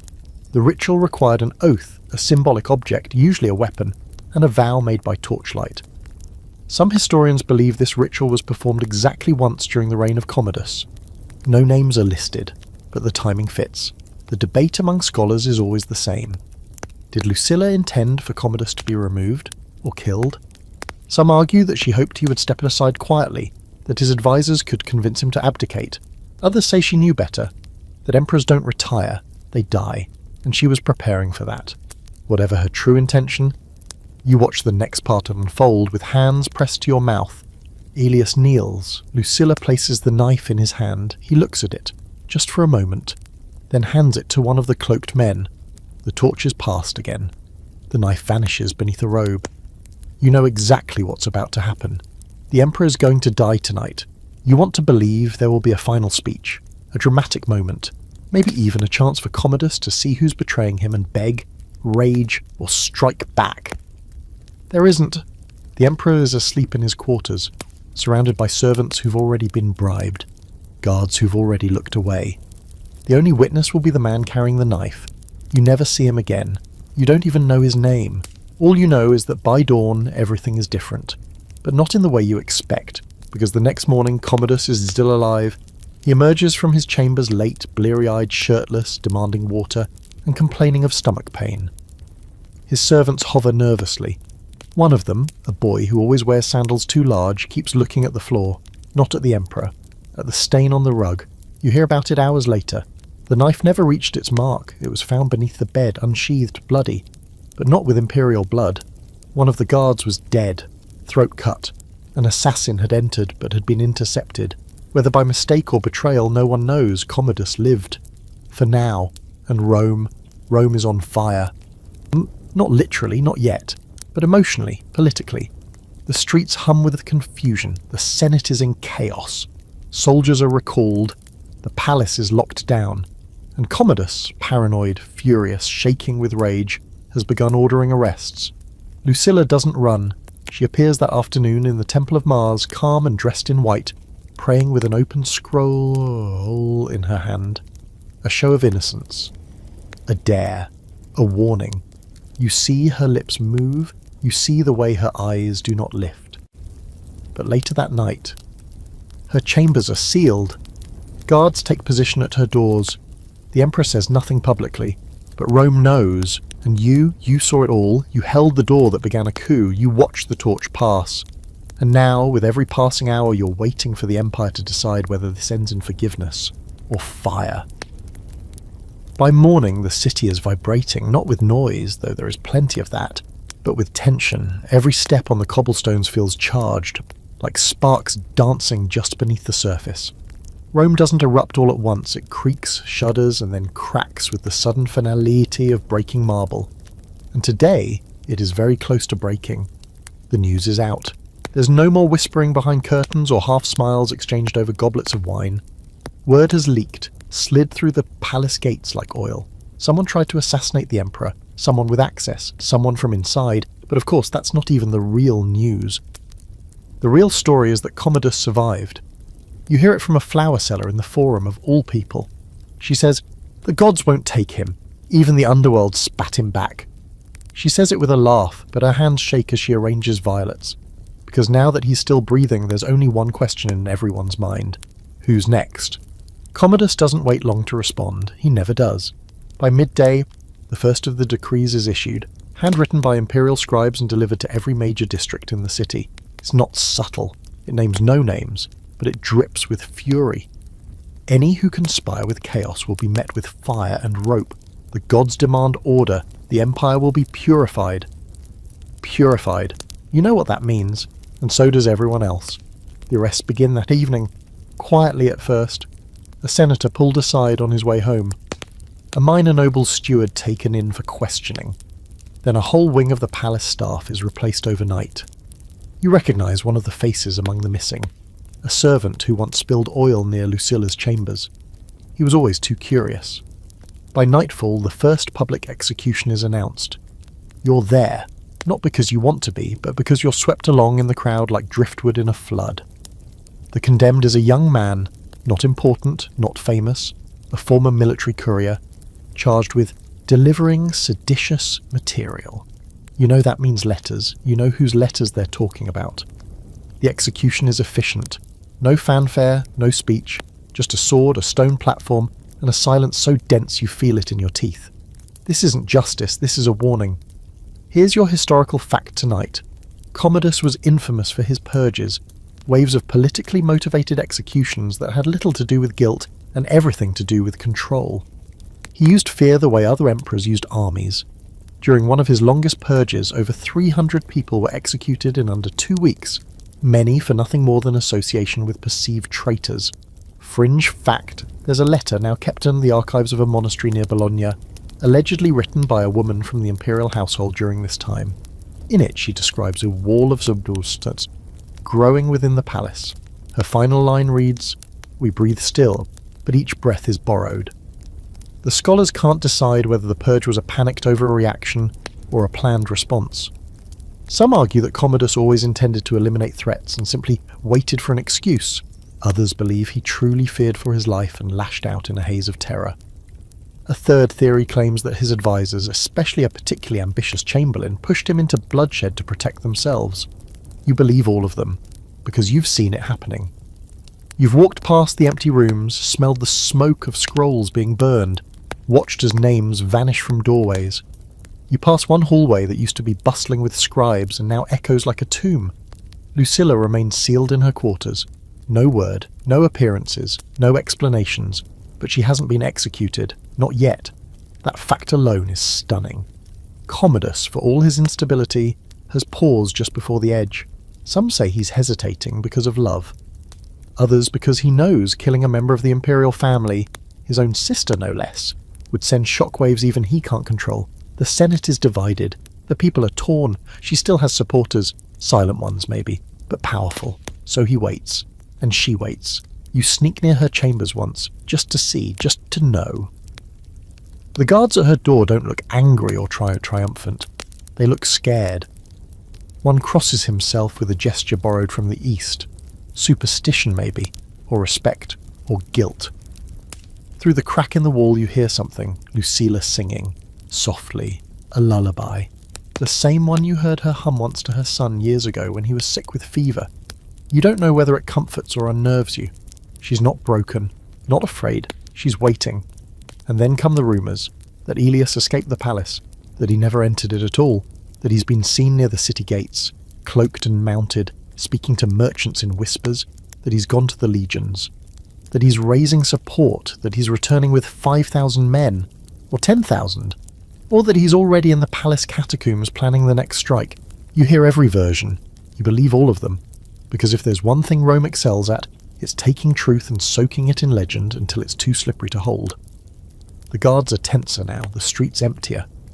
People speak in coded phrases. The storm is shifting, or the lion blinked. You hear one that chills your blood. If the moon can't rule the sky, she'll pull down the stars. You think they mean Lucilla. And if that's true, then she isn't done. Not yet. You don't hear the scream, you feel it. Somewhere deep in the palace, muffled by corridors and thick velvet curtains, a sound cuts through the marble like a blade. Not a loud cry, but one of those sharp, guttural noises that travels through the floor and into your bones. You're near the atrium when it happens, sweeping ash from a cold brazier, and suddenly everything in you goes still. For a second, even the torches flicker, as if Rome itself flinched. You wait. Listen. Footsteps, quick, armoured, panicked, race past the corridor just outside. A second later, a bell rings. One chime, then another. Not the ceremonial kind. This is the emergency bell. The one the guards use when something's gone very wrong. You drop your broom, no one notices, because suddenly everyone is moving, servants scatter, messengers run like blood through veins. A senator's aide slips in olive oil and keeps crawling on hands and knees, muttering, "Wasn't supposed to happen yet." You press yourself into a shadowed corner, hoping to be ignored, and watch as chaos blooms like a bruise across the palace. And then the word comes. Assassination. The word passes from mouth to mouth. Too quickly for anyone to clarify who exactly has been assassinated. You think Commodus. It has to be. Maybe someone finished what they started days ago. Maybe Aelius returned and struck in the night, hidden in the folds of a dream. Maybe Lucilla's waiting game finally cracked the throne. But then you hear the name, not Commodus. Senator Varinus. And just like that, the room shifts again, because Varinus was no ordinary noble. He was a mouthpiece for the emperor, the man who authored the last 3 purge decrees, the man who publicly accused Lucilla, though never by name, of wielding beauty as betrayal. The man who insisted Aelius had never been loyal, now he's dead. Throat slashed in the marble bathhouse near the Senate chamber. No witnesses, no guards posted, just the steam from the bath and the blood smeared across the lion-shaped drain. You don't cheer, you don't weep, you simply brace, because retaliation always comes next. Here's your historical fact for tonight. Political assassinations in Rome were as common as bad wine, and bathhouses, with their slippery floors and lack of armour, were ideal locations. Dozens of prominent men were murdered mid-soak. The most common method? A blade beneath the towel or slipped between the ribs while the victim turned to greet a supposed ally. Fringe fact? In the days following Varinus' death, a tiny clay figurine was found beneath his villa's front step, crudely shaped like a man with a missing tongue and broken hands. Some claimed it was a curse doll left by someone loyal to Lucilla. Others said it was placed afterward, by those who celebrated the act and wanted to leave a signature. And the debate among scholars? Was the killing ordered by Lucilla? Was it revenge for her confinement? A calculated strike to rattle Commodus' support? Or was it a rogue act, someone acting in her name without her consent? A third theory suggests it was Commodus himself eliminating a pawn who had outlived his usefulness, blaming it on the rebels to justify further purges. Whatever the truth, Rome believes she did it, Lucilla, even though she's still locked in her chambers, still under watch. Or maybe because she is, because to pull off something like this from behind a sealed door makes her even more terrifying. And in a city obsessed with power, fear is always a kind of respect. The Senate goes into emergency session. The emperor does not attend. Instead, Commodus issues a new decree through a courier draped in black. The city is under divine threat. All rituals are to cease. All temples are closed. You've never seen anything like it. The gods themselves are being dismissed. Priests stand in doorways, bewildered. The vestals weep.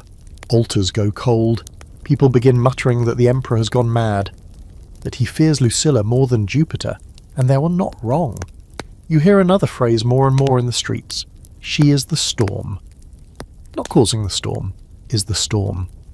You see it in the way statues of Commodus are quietly defaced overnight, noses chipped off, inscriptions rewritten. You pass one in the forum where someone has scratched "false god" into the base. A priest is trying to scrub it off with vinegar and linen, but the words remain faintly etched, as if refusing to be silenced. The purge continues, but its aunt starts to feel desperate. Sloppy, wrong names are taken, friends of suspected conspirators, a baker who once sold cakes to Aelius's cousin, one of the scribes who copied a speech for Lucilla last spring. One night you find a scroll half-burned in the palace refuse bin. You recognise the handwriting. It's hers, Lucilla. It's not a message, it's a speech. There is no crown without consent, no empire without heart. A throne built on fear is a throne crumbling already. It was never read aloud. Maybe it was meant for the day after the plan succeeded, or maybe it was always meant to be hidden. Either way, it feels like prophecy. You tuck it inside your tunic and say nothing, because now there's a feeling growing in your chest, something tight and trembling, like the air before lightning strikes, a knowledge that the final move hasn't happened yet. That the blood spilling through the bathhouse drains was only the beginning. The wound is open, the city's nerves are exposed, and everyone knows what's coming next. Commodus will strike back. Lucilla will not bend. And the people, they're watching, listening, choosing. You see it in the baker's shop when someone hangs a tiny coin on a nail above the doorway, a coin with Lucilla's face scratched into it. You see it in the amphitheatre, where a cheer goes up not for the emperor, but for the gladiator who throws down his sword and walks away. You see it in yourself as you refold her lost speech and hide it deeper in your sleeve. The empire is shaking, and you're standing on the fault line. It begins with fire, not everywhere, not all at once, but in scattered pockets across the city, flames flicker to life like someone is lighting a trail of oil with a single match. First, a granary near the Aventine burns, then a warehouse along the Tiber, then, most tellingly, the Temple of Concord, a place meant for unity, diplomacy, peace, is reduced to smouldering rubble. No one claims responsibility, which means everyone knows who did it, or who they want to blame. The city wakes to ash in the air. Thin grey flakes drift over rooftops, gathering in corners like the ghosts of all the things Rome is about to lose. You taste smoke with every breath, and no one asks where it came from. They already know it's not the kind that comes from hearths or kitchens. It's the other kind. The kind that signals a city on the edge of fracture. Commodus does what he always does. He overreacts. By midday, a new decree is issued, more brutal than any before it. Martial law. The Senate is suspended. Citizens are forbidden from leaving their districts after sundown. Any gathering of more than 3 people is declared treason. And worst of all, the Emperor activates the Black Cloaks, the imperial enforcers who answer only to him and whose methods are never questioned, because no one ever survives to ask. You see them at dusk storming through the streets in pairs, tall, faceless behind their leather masks, swords drawn, sandal and assailant on stone. They don't speak, they don't warn, they just disappear people. By nightfall the city is whispering of nothing else. The Black Cloaks are back, and no one, not even the palace, feels safe. You return to your quarters and find a red ribbon tied to your door. Nothing fancy, a piece of fraying linen stained with wax. But it's a signal. You've seen it once before, tied to the latch of a senator who was arrested the next morning and never seen again. You untie it carefully, heart hammering. Inside is a note. One word. Soon. You burn it in your lamp flame and pretend it never existed. But of course it does exist, because you know what's happening. You know Rome isn't in control anymore. Not the emperor, not the senate, not the guards. It belongs to fear now, and fear, like any living thing, can be fed, or used. You see Lucilla again 2 nights later, not in public, not at all where you expect. She appears at the old training grounds beneath the palace, where the gladiators once practiced before private tournaments. You're there on an errand, pretending to tidy storage shelves, when she walks in through a side passage flanked by 2 silent women in dark cloaks. She doesn't speak to you, but she sees you.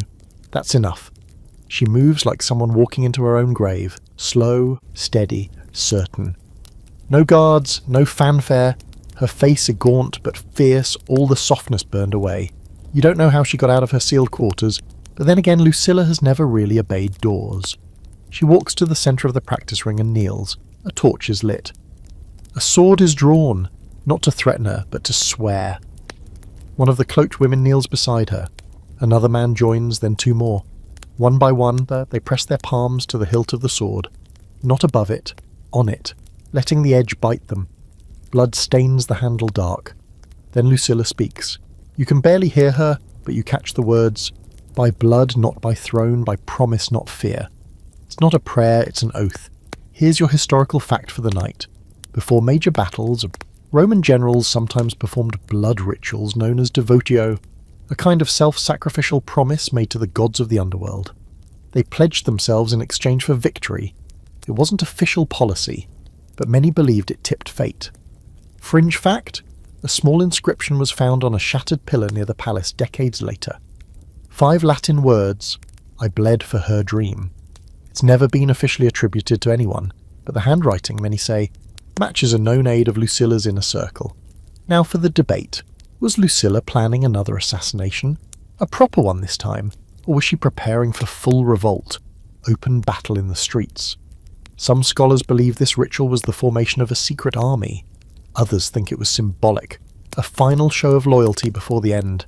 A third theory insists it was a religious rite, a last attempt to claim divine favour in a world spiralling into madness. You don't know which is true. But you know what it felt like the ground shifting under your feet. The city responds quickly. By the next morning, Commodus announces that all former generals are to be detained for questioning. Aelius's name is listed first. Still missing, still unaccounted for. The others are easier to find. They are dragged from villas, pulled from temples, found hiding in cellars, and dragged out into the sunlight like rats. One even tries to flee in priest's robes and is caught at the city gates. The message is clear, loyalty is dead, only submission remains. Still, Lucilla is not touched. He won't do it. Not yet, because deep down Commodus fears her. And because he knows the moment he moves against her, everything she represents, the rebellion, the myth, the possibility of another Rome, will no longer be a threat. It will be a martyr. You hear people arguing about it in the forum. One man says, she should be exiled. Another says, she should be crowned. No one says she should be killed. Not out loud.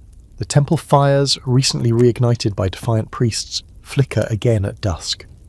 You walk past one and see someone drop a coin in the offering bowl. A coin with no emperor's face, just a blank disc, polished and empty. It means something now. Lucilla's name is no longer just a rumour, it's a cause. And you realise the red ribbon on your door wasn't a warning, it was an invitation. You're not the only one carrying secrets anymore. Every corner of the city seems weighed down with them, tucked in the folds of tunics, pressed behind the lips of nervous scribes, written in the ashes beneath temple braziers. Rome has become a city of codes.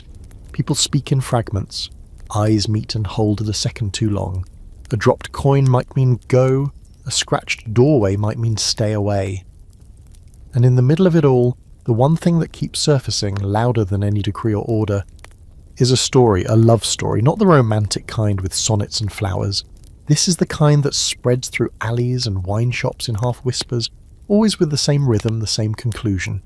She loved him, and they nearly destroyed the world. Or, depending on who's telling it, they almost saved it. The letters, it turns out, were real. You find the first one by accident. Hidden inside the spine of an old scroll in the archives, a place Commodus has mostly abandoned since declaring knowledge a dangerous weapon. You're shelving inventory when the spine splits and something small and tightly folded falls into your hand. The parchment is thin, soft with age, the ink faded, but still legible. I will not wear the crown without your hand in mine. If I am to rule, let it be with the sword you carry or not at all. No signature, but you know the writing. Lucilla. The ink curves the same way it did on the speech you found. Blend of elegance and steel. You don't show it to anyone. You don't burn it either. You tuck it into your tunic and walk out of the archive with your heart pounding, feeling like you're carrying thunder stitched into parchment. That same day, another letter surfaces. Not in the palace, in the streets. It's found on the body of a man floating in the Tiber, pockets emptied except for one item, a blood-stained scroll clutched in his hand, preserved just enough to read. This one is from Aelius. The handwriting is rougher, tighter, as if written in haste. But the message is unmistakable. You are the only crown I ever swore to. The guards claim it's a forgery, that the man was a drunk, that the letter is a plant meant to confuse the public, but no one believes them, because even the forgeries feel real now. Truth and fiction are twisted so tightly, you can't pull them apart without unravelling the whole city. Here's your historical fact. Several of Lucilla's supposed letters to Aelius have survived in fragments, though many scholars doubt their authenticity. They appear in the Historia Augusta and in a handful of private collections, often cited as evidence of both a romantic and political bond. But others argue they were invented later, to justify or dramatise her role in the conspiracy. Fringe fact: one of the letters, rediscovered in a sealed amphora centuries later, contains a crude map drawn in the margins. The path it outlines matches an old escape tunnel beneath the Palatine Hill, rumoured to have been used by imperial fugitives.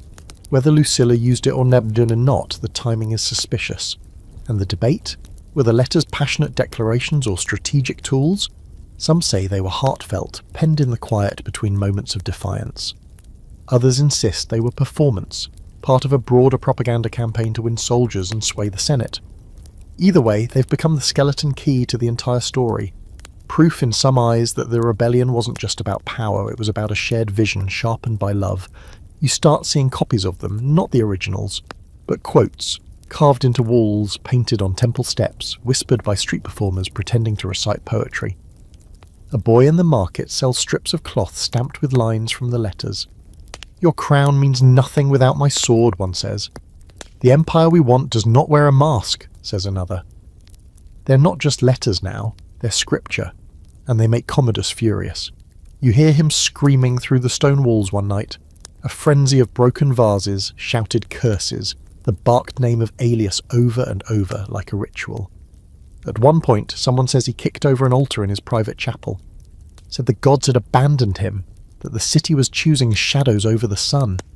The next day he bans the letters, not just in speech, in thought. Any possession of the traitor's writings is a crime punishable by death. Possession, not reproduction, not circulation, just owning them. Even scribes are interrogated. The boy selling linen scraps vanishes. So does the temple where someone carved Lucilla lives into a pillar base. And just like that, the love story becomes illegal. Which, naturally, makes it even more powerful. The people don't stop, they just adapt. Now the letters are carried in fragments, hidden in amulets, scratched into coin edges, etched into wax tablets buried under food inventories. You hear of a widow who sews the words, "If I am to rule," into the hem of her mourning robes. Rome becomes a city humming with forbidden poetry. You pass a guard muttering one of the lines under his breath. You pretend not to notice. That night, in the servants' hall, someone lights a single candle and begins reciting, "This city is not yours unless it is ours. This power is not divine if it denies love."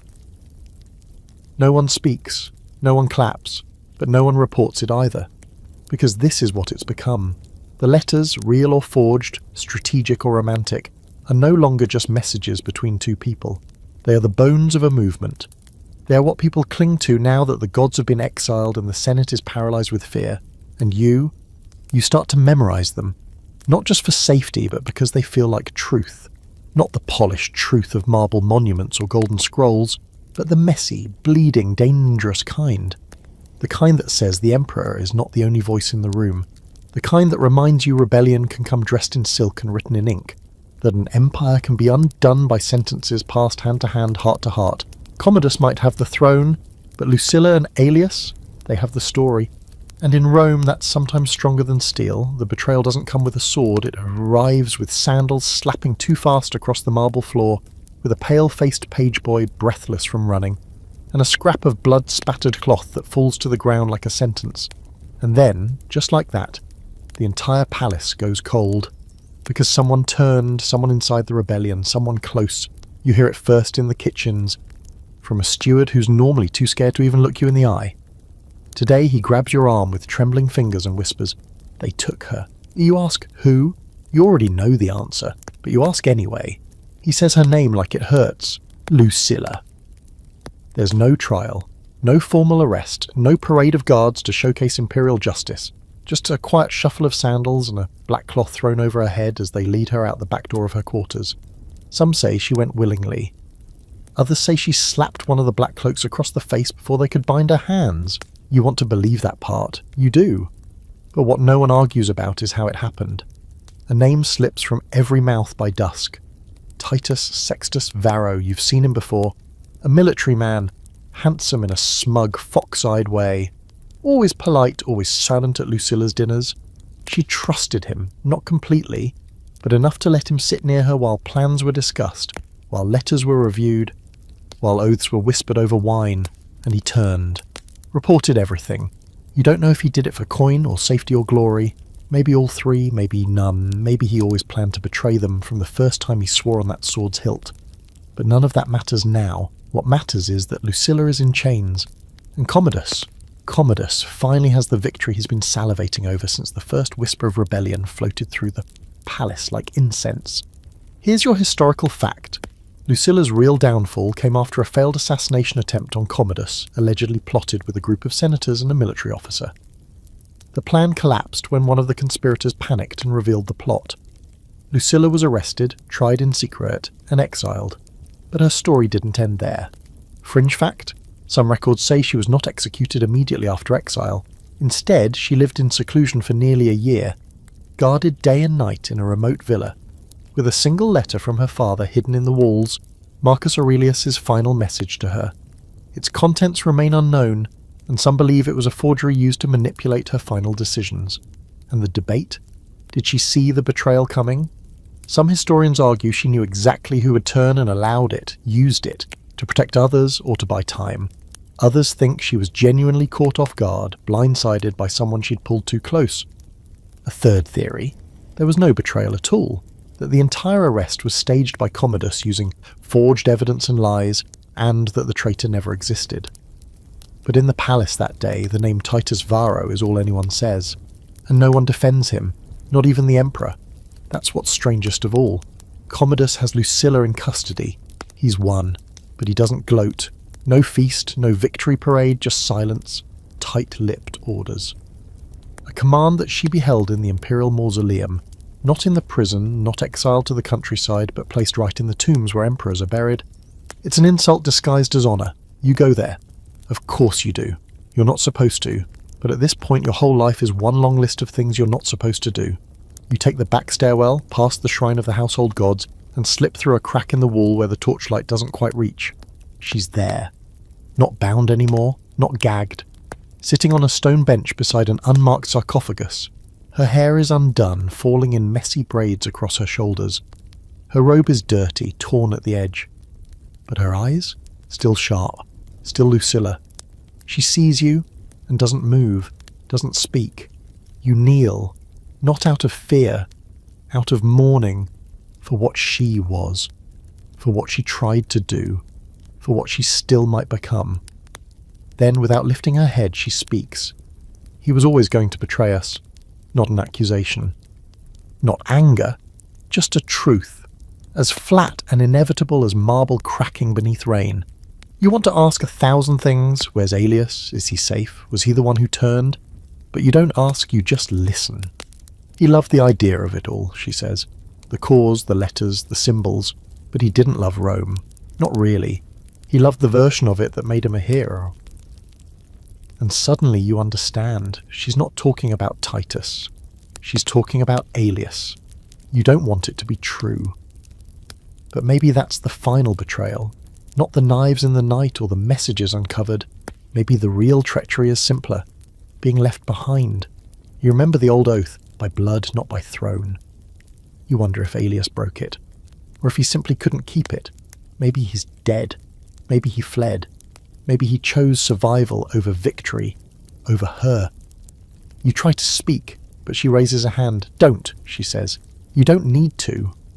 She stands then, slowly, painfully, and for the first time, she looks like someone who's finished fighting. Not defeated, but done, like a storm finally spent. She walks toward the sarcophagus, places one hand on the cold stone. They'll turn me into a warning, she says, or a myth, or both. She turns to you, eyes still bright even in the dark. Make sure they get it right. And then she nods once, dismisses you, like a queen, like a sister of emperors, like someone who knows her story is no longer hers alone. You leave before the guards return, and you carry her words with you, because now the rebellion is broken, but the legend has just begun. By dawn the city smells like iron and citrus, blood in the gutters and oranges rotting beneath carts left overturned from the chaos of the night. You wake to horns, not the ceremonial ones played during processions, but the raw short blasts of soldiers summoning at each other, like wolves howling in formation. You step outside your chamber expecting silence, and instead find Rome alive with the kind of noise that means someone important is either already dead or about to be. You hear the news before breakfast. Commodus has ordered a purge inside the palace. Not of senators, not of governors, but of staff, of servants like you, because one of them, someone in a tunic no different than yours, someone who swept floors and carried wine jugs, got too close. Someone delivered the wrong message or said too much. Or maybe simply stood near Lucilla for too long. It doesn't matter now. Guilt by proximity is enough.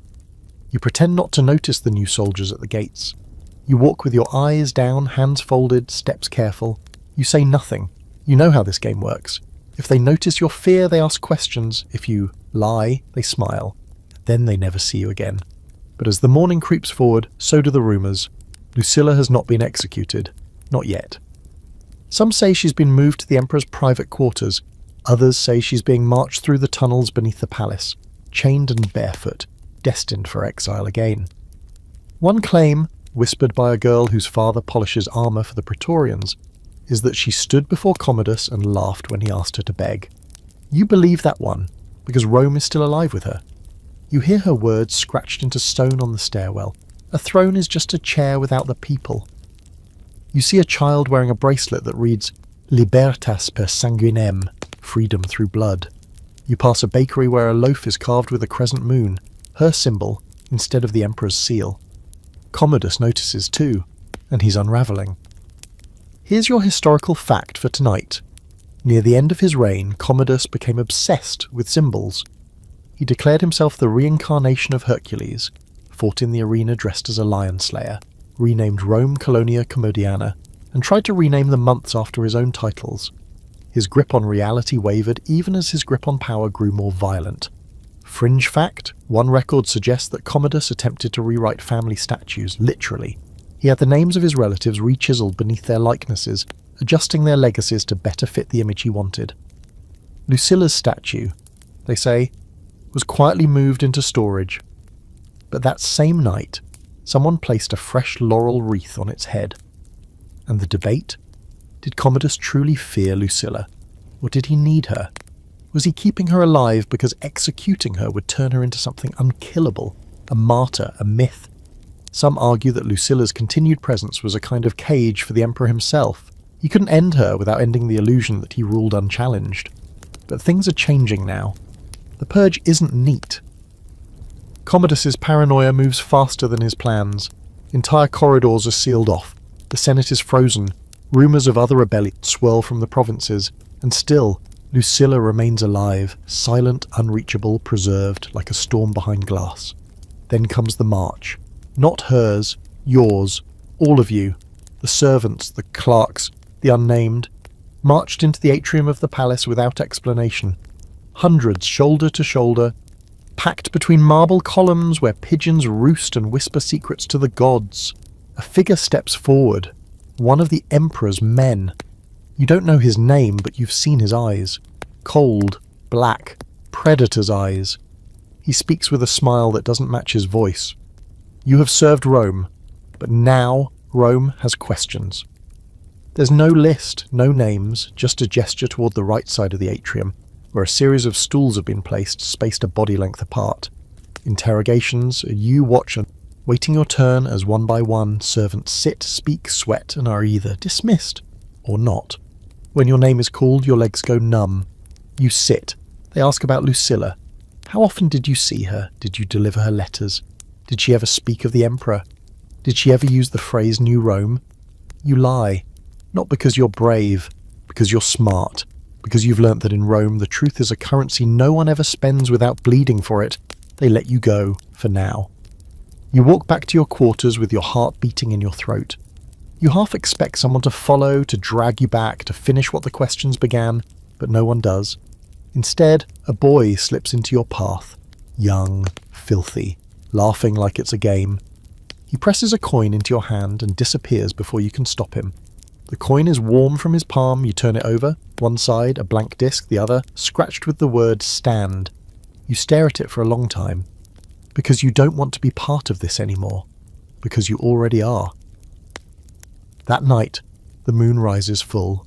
Lucilla is still alive, and somewhere someone has just made the decision to make her more than that.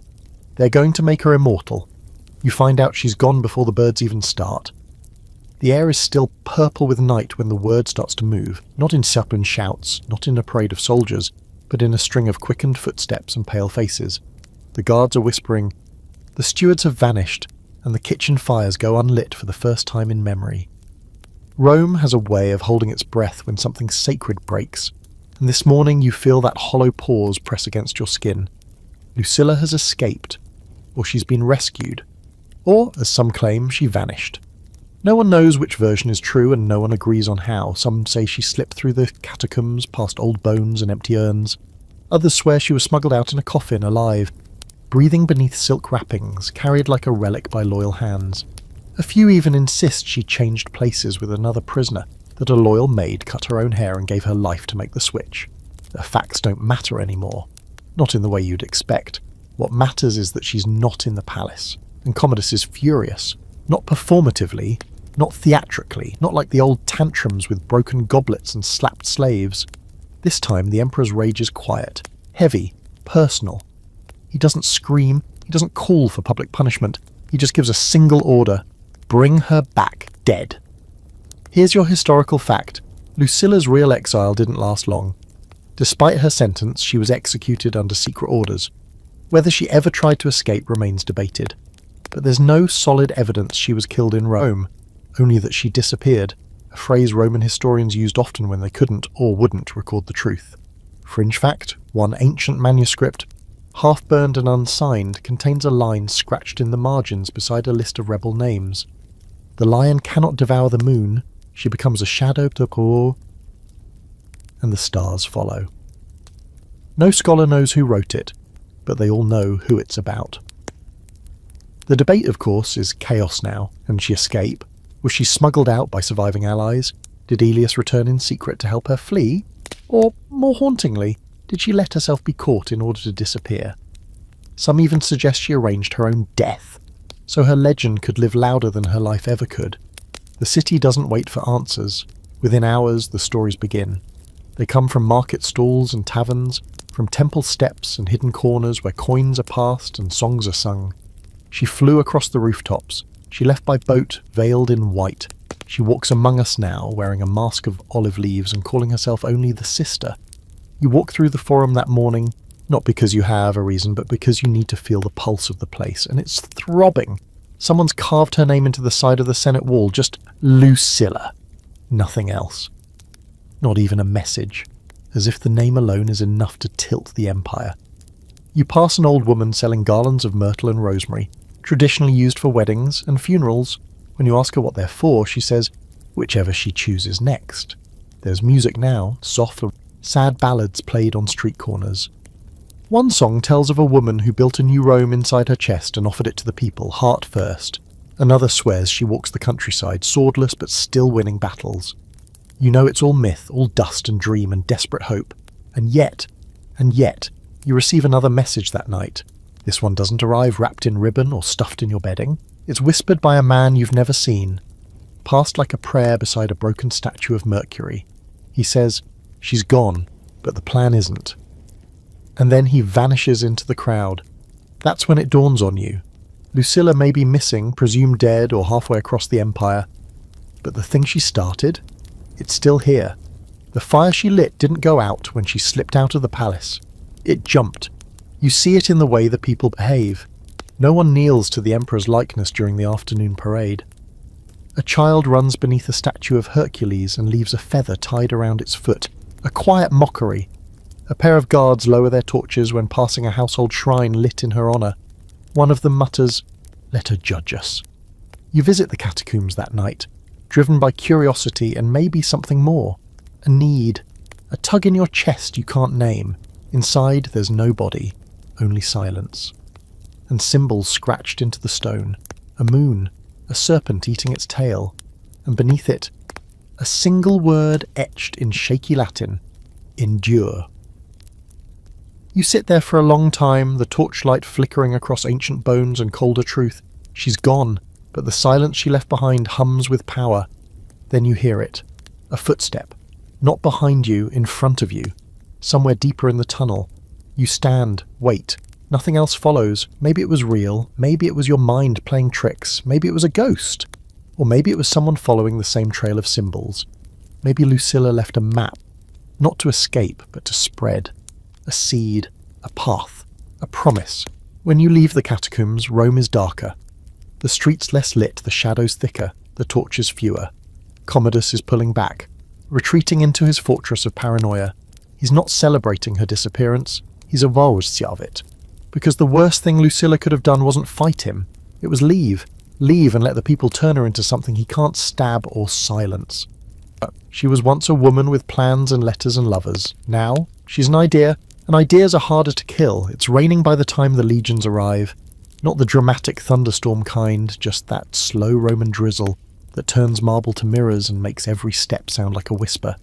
The cobblestones glisten. The city's nerves do too.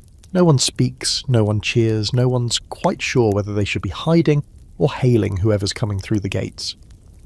Because these aren't imperial troops. They aren't wearing the polished armour of the Praetorian Guard or the signature blue tunics of Commodus's personal forces. They march without trumpets, without banners. Their armour is dusty, their boots soaked with travel. But they move like they've seen war. Like they're ready to remind the capital what real soldiers look like. And their general, well, that's the part that makes the whole city tense up like a fist. Aelius? Yes, that Aelius. He rides at the front, calm, expressionless, eyes locked ahead like he's already decided what the next 3 days will look like. He doesn't raise a fist, doesn't give a speech. He just rides straight through the western gate, flanked by officers who don't blink and standard bearers who don't lower their poles. There are only 2 questions in every Roman's mind. Did Commodus invite him back? Or did Aelius come anyway? You don't get an answer, not at first, because Commodus says nothing.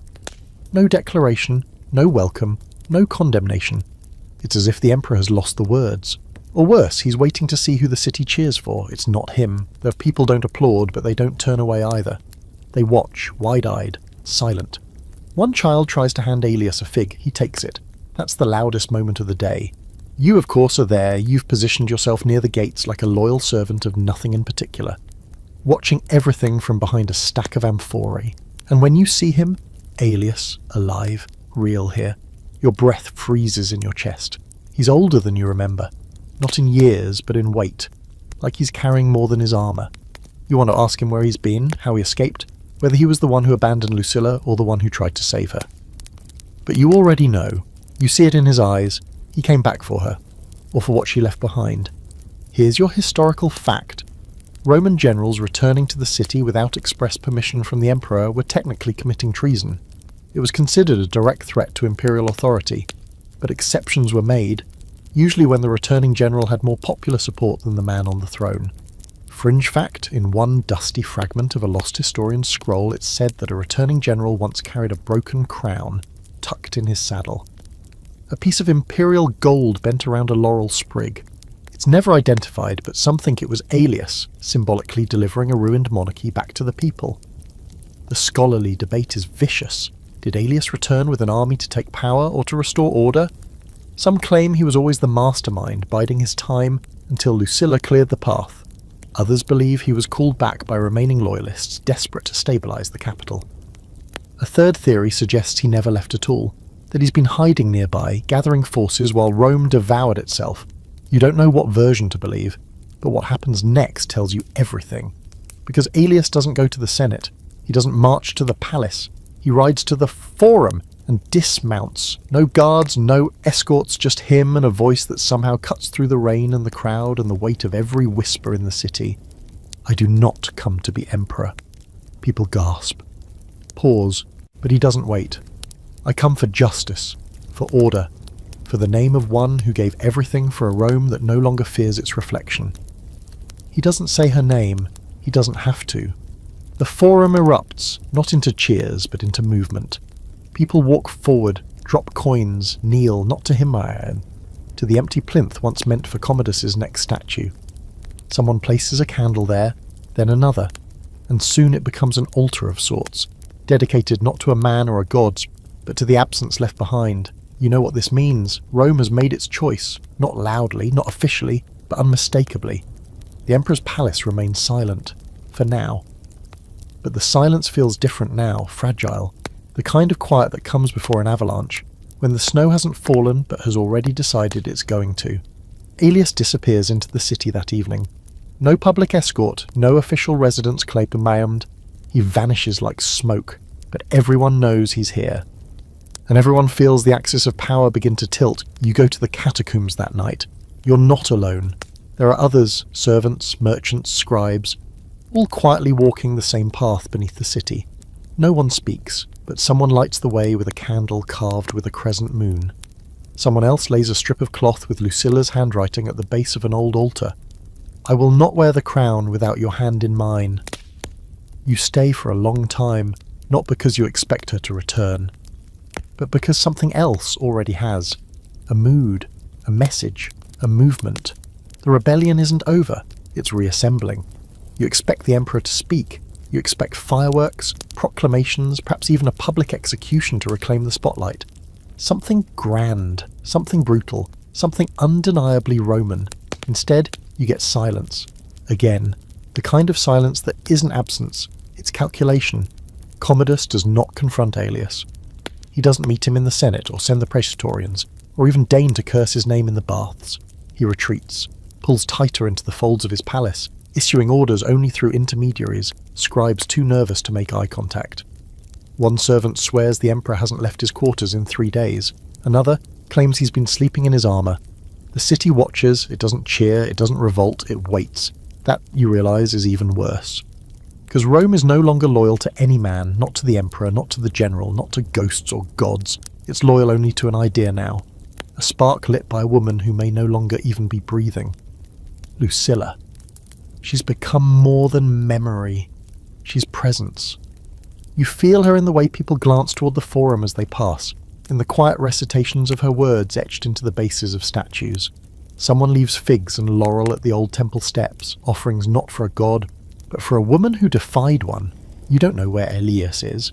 No one does, which is then possible. He's the most famous man in the city right now, yet somehow he's everywhere and nowhere. The only thing that surfaces are sightings, alleged, conflicting, foggy. He was seen at a soldier's funeral laying a hand on the mother's shoulder.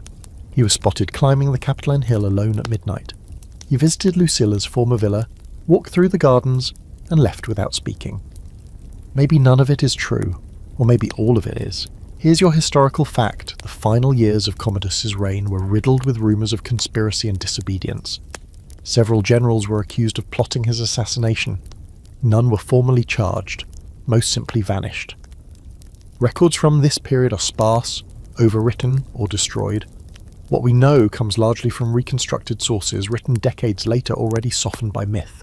Fringe fact. A coin unearthed in the ruins of a Roman villa near Ostia bears the image of a helmeted figure, faceless, standing between a sword and a scroll, no emperor's name, no identifying marks, just the word voluntas, will. It's believed to be a rogue minting, an unauthorized currency passed among rebels. The debate swirls on. Was Aelius ever truly seeking power? Or did he come only to finish what Lucilla started? Did he disappear because he failed, or because he succeeded, and realised there was nothing left to claim? You think back to that day in the forum, to the fig in the child's hand, to the silence that followed his speech, and you wonder, is it possible for someone to win and still lose? To be present but no longer welcome? Because Rome doesn't love heroes, not really. Rome loves martyrs, symbols, stories it can recite by firelight and twist into meaning. Lucilla gave them that. Aelius? He might still be flesh, but he's already fading into fable. You begin to notice a new pattern.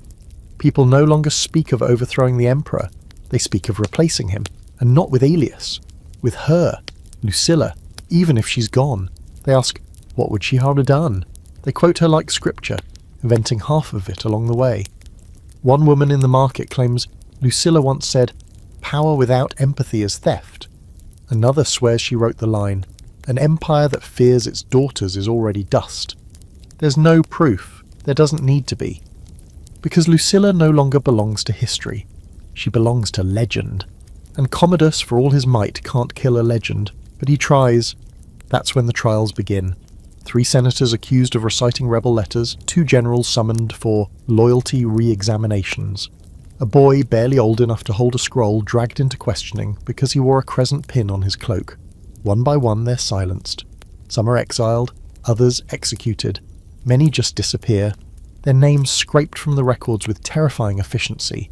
You expect this to scare the people back into obedience. It doesn't. Instead, something stranger happens. More people begin wearing the pins. More coins show up with blank faces. More scribes begin copying her words onto scrolls, passing them like sacred texts beneath temple floors and tavern benches. You find one yourself slipped between loaves of bread in the palace kitchen. A single line: he ruled in fear, she led in memory. You can't tell if it's real, but you believe it. Then comes the night that shifts the world again. A small gathering in a candlelit alley behind the Temple of Saturn. 15 people, some known, most not. Farmers, traders, a few servants, one man with a limp and a tattoo of a serpent along his neck. They speak not of revenge, not of war, but of succession. A new kind of Rome, not one ruled by birthright, or by a man crowned in bronze and blood, but by those who remember what Lucilla stood for: measured strength, purpose, grace, and most dangerously an empire led by more than just men. You don't speak at the meeting, but when the man with the serpent tattoo asks for those who still carry her words to step forward, you do. You pull the folded parchment from your tunic, the one with the ink barely visible now. No crown without your hand in mine, and you place it on the altar of stones they've built in the dirt. No one says her name. They don't need to. The empire is shifting again, not with swords but with echoes, with promises, with memory. And you've stopped asking if she's alive, because you know now. She is, in every whisper, in every flame, in every frightened heart that dares to hope. Lucilla is still here, and Rome is starting to believe. The next time you hear Aelius's name, it's in a sentence that ends with a gasp. You're in the northern district, Vidornuska, standing in line for grain like everyone else who's trying to act normal, while the empire burns quietly behind the curtain. The woman behind you leans forward, her breath warm and conspiratorial. They found him, or he surrendered, or both. Your neck tightens. You turn your head slightly. She's already looking away. That night, the city learns the full sentence. Aelius was taken into custody by the Praetorian Guard outside the gates of Viminal Hill. No resistance, no fight, no legion at his back. He was alone, unarmed, just standing there, waiting. Commodus, of course, makes no announcement. He lets the rumour do the work for him. But you know it's true. You know by the way the guards shift their posture in the halls, no longer jumpy but smug. You know by the way the senators stop looking over their shoulders and instead begin whispering like men preparing for a coronation. The lion caught the wolf, and now they're dragging him to the cage. No trial, no public appearance, just locked away in one of the lower prison chambers beneath the palace, a place so deep the air tastes like dust and forgotten oaths. You hear one scribe say they've posted 20 guards just to keep him from breathing too loud. Another claims Commodus visits him in the dark just to stare. Doesn't say a word, just looks at him, waiting for Aelius to blink first. You try to see him. You know the tunnels, the back ways. But they've changed everything, closed every secret door, posted guards where no guards ever stood. You catch one flash of his silhouette through a grate in the floor above the cells. He's sitting, head bowed, but he's alive, still. And that changes everything, because the city doesn't know what to feel. Lucilla. Gone, but larger than life. Aelius, returned, and now behind iron. The rebellion, fractured but breathing. And Rome is holding its breath again. Here's your historical fact. Aelius is never mentioned by name in any of Commodus's surviving edicts, but multiple records refer to a general of seditious temperament, being imprisoned shortly before the emperor's death. Some suggest he was never formally charged, just detained indefinitely. Fringe fact, a chunk of graffiti discovered in what used to be a bathhouse wall reads, "He waited below the world, but above the worms. It's unsigned, scrawled in charcoal." But someone painted a crescent moon beside it in red. Even then, Lucilla's presence lingered. The scholars argue endlessly. Why did Aelius let himself be taken? Was it surrender? Strategy? Some suggest he lost hope without Lucilla. Others think he meant to become a symbol of injustice, a final chess piece moved where it could be sacrificed loudest. But there's another theory, one less quoted, one whispered mostly by those who don't publish in libraries, that Aelius chose the cell, not as defeat, as a message, because when people vanish in Rome, it's easy for power to claim they never existed.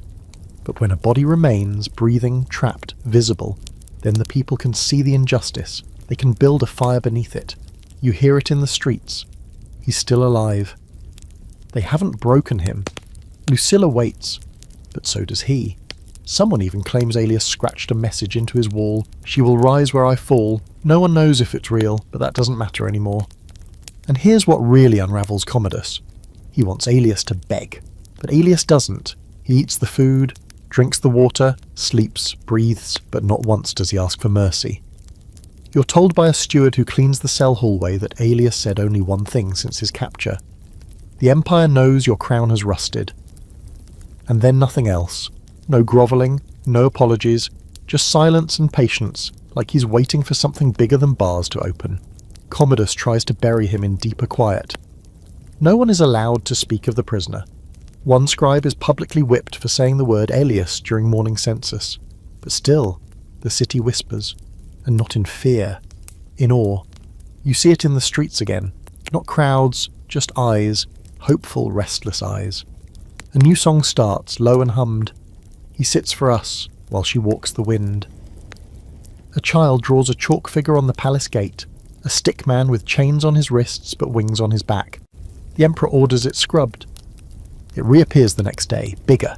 You return to the catacombs. Of course you do. You've begun visiting more often now. It's not just a hiding place anymore. It's a map, a language, a rhythm. There are new additions, offerings left at the altars, figs, iron nails bent into crescent shapes, scraps of poetry written on clay shards.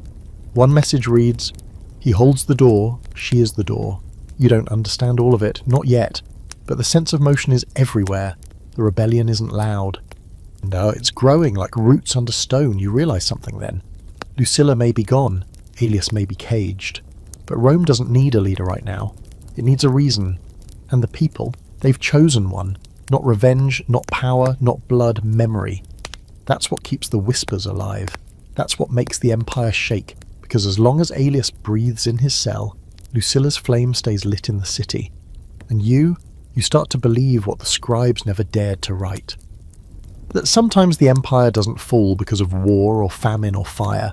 Sometimes it falls because someone refuses to kneel, even when they're already on the floor. The day starts with a hush, not silence exactly. Rome is never silent, not with its thousands of feet shuffling over marble, its carts creaking through the alleys, its dogs barking and fountains trickling and lovers arguing beneath windows. But today something's missing. It takes you a moment to recognize it. The drums. The emperor's drums, which usually beat from the palace each morning, announcing order, declaring rituals, commanding attention. They are gone, not muffled, not late, gone. It spreads fast. People stop mid-step, heads tilting toward the capital like they have just noticed a tremor under their feet. You watch an entire merchant stall pack up in silence, the vendor too distracted to count coins. A boy selling roasted nuts starts to cry and doesn't know why. The pigeons are still perched, but even they don't move. And then comes the news, not shouted, whispered, passed mouth to mouth like a shared drink in a drought. Commodus is dead. You blink, swallow, wait. You've heard these rumours before. He's vanished, he's been poisoned, he's turned into a god and floated away. But this one feels different. This one sticks, because there's no refutation, no corrections, no guards pushing crowds back, no declaration of mourning or succession. Just a blank space where the Empire's voice used to be. Here's your historical fact. The death of Emperor Commodus occurred on December 31st, 192 CE. Officially, he was strangled in his bath by a wrestler named Narcissus, under orders from high-ranking officials who feared his instability would destroy the Empire. The plot involved his chamberlain and several senators, and possibly his mistress. Fringe fact. Some claim Commodus's death was foretold by a cracked statue of Mars that collapsed days earlier, its face shattering just as the emperor began plans to rename Rome after himself yet again. A soldier wrote in a surviving letter, "The gods grow tired of mirrors," and the debate? Was Lucilla behind it all along, her plans echoing long after her disappearance? Was Aelius part of it, pulling strings from his cell like a shadow general? Or was it simply the inevitable? A paranoid tyrant choking on his own decadence, finally brought down by the very hands that once dressed him in armour. You don't know, no one does. But the palace doors are open. Open, not shattered, not guarded, just standing there wide and still and waiting like a mouth ready to speak. You're not the first to walk through them. People gather cautiously in the atrium, feet slipping on polished stone slick with anticipation. The halls are empty, torches unlit. Statues cast strange, silent glances toward each other. You pass rooms you've only glimpsed before. Commodus's private banquet chamber, his gold-laced bath, his weapon hall where he kept the trophies of gladiators he slaughtered in stage games. Everything untouched. Except one thing. The throne. It's not just unoccupied, it's scorched, singed along the armrests, as if someone tried to burn it from beneath and stopped halfway. Draped over the top is a single piece of cloth. A crescent moon embroidered in silver thread. You laugh, quietly, in disbelief. Someone knew this moment was coming, and someone wanted to mark it.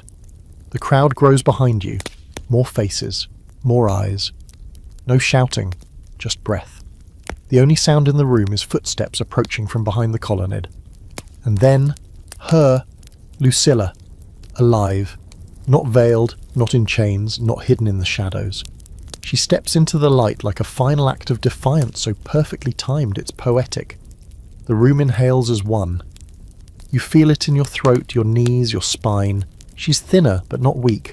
Her hair is streaked with grey now, but pulled back in braids like armour. She wears no crown, no purple robes, just a simple white tunic with a pin over her heart shaped like the same crescent that draped the throne. She doesn't walk to the throne, she walks past it, stands in the centre of the room and looks at every single person watching and says, "I didn't kill him." No one speaks.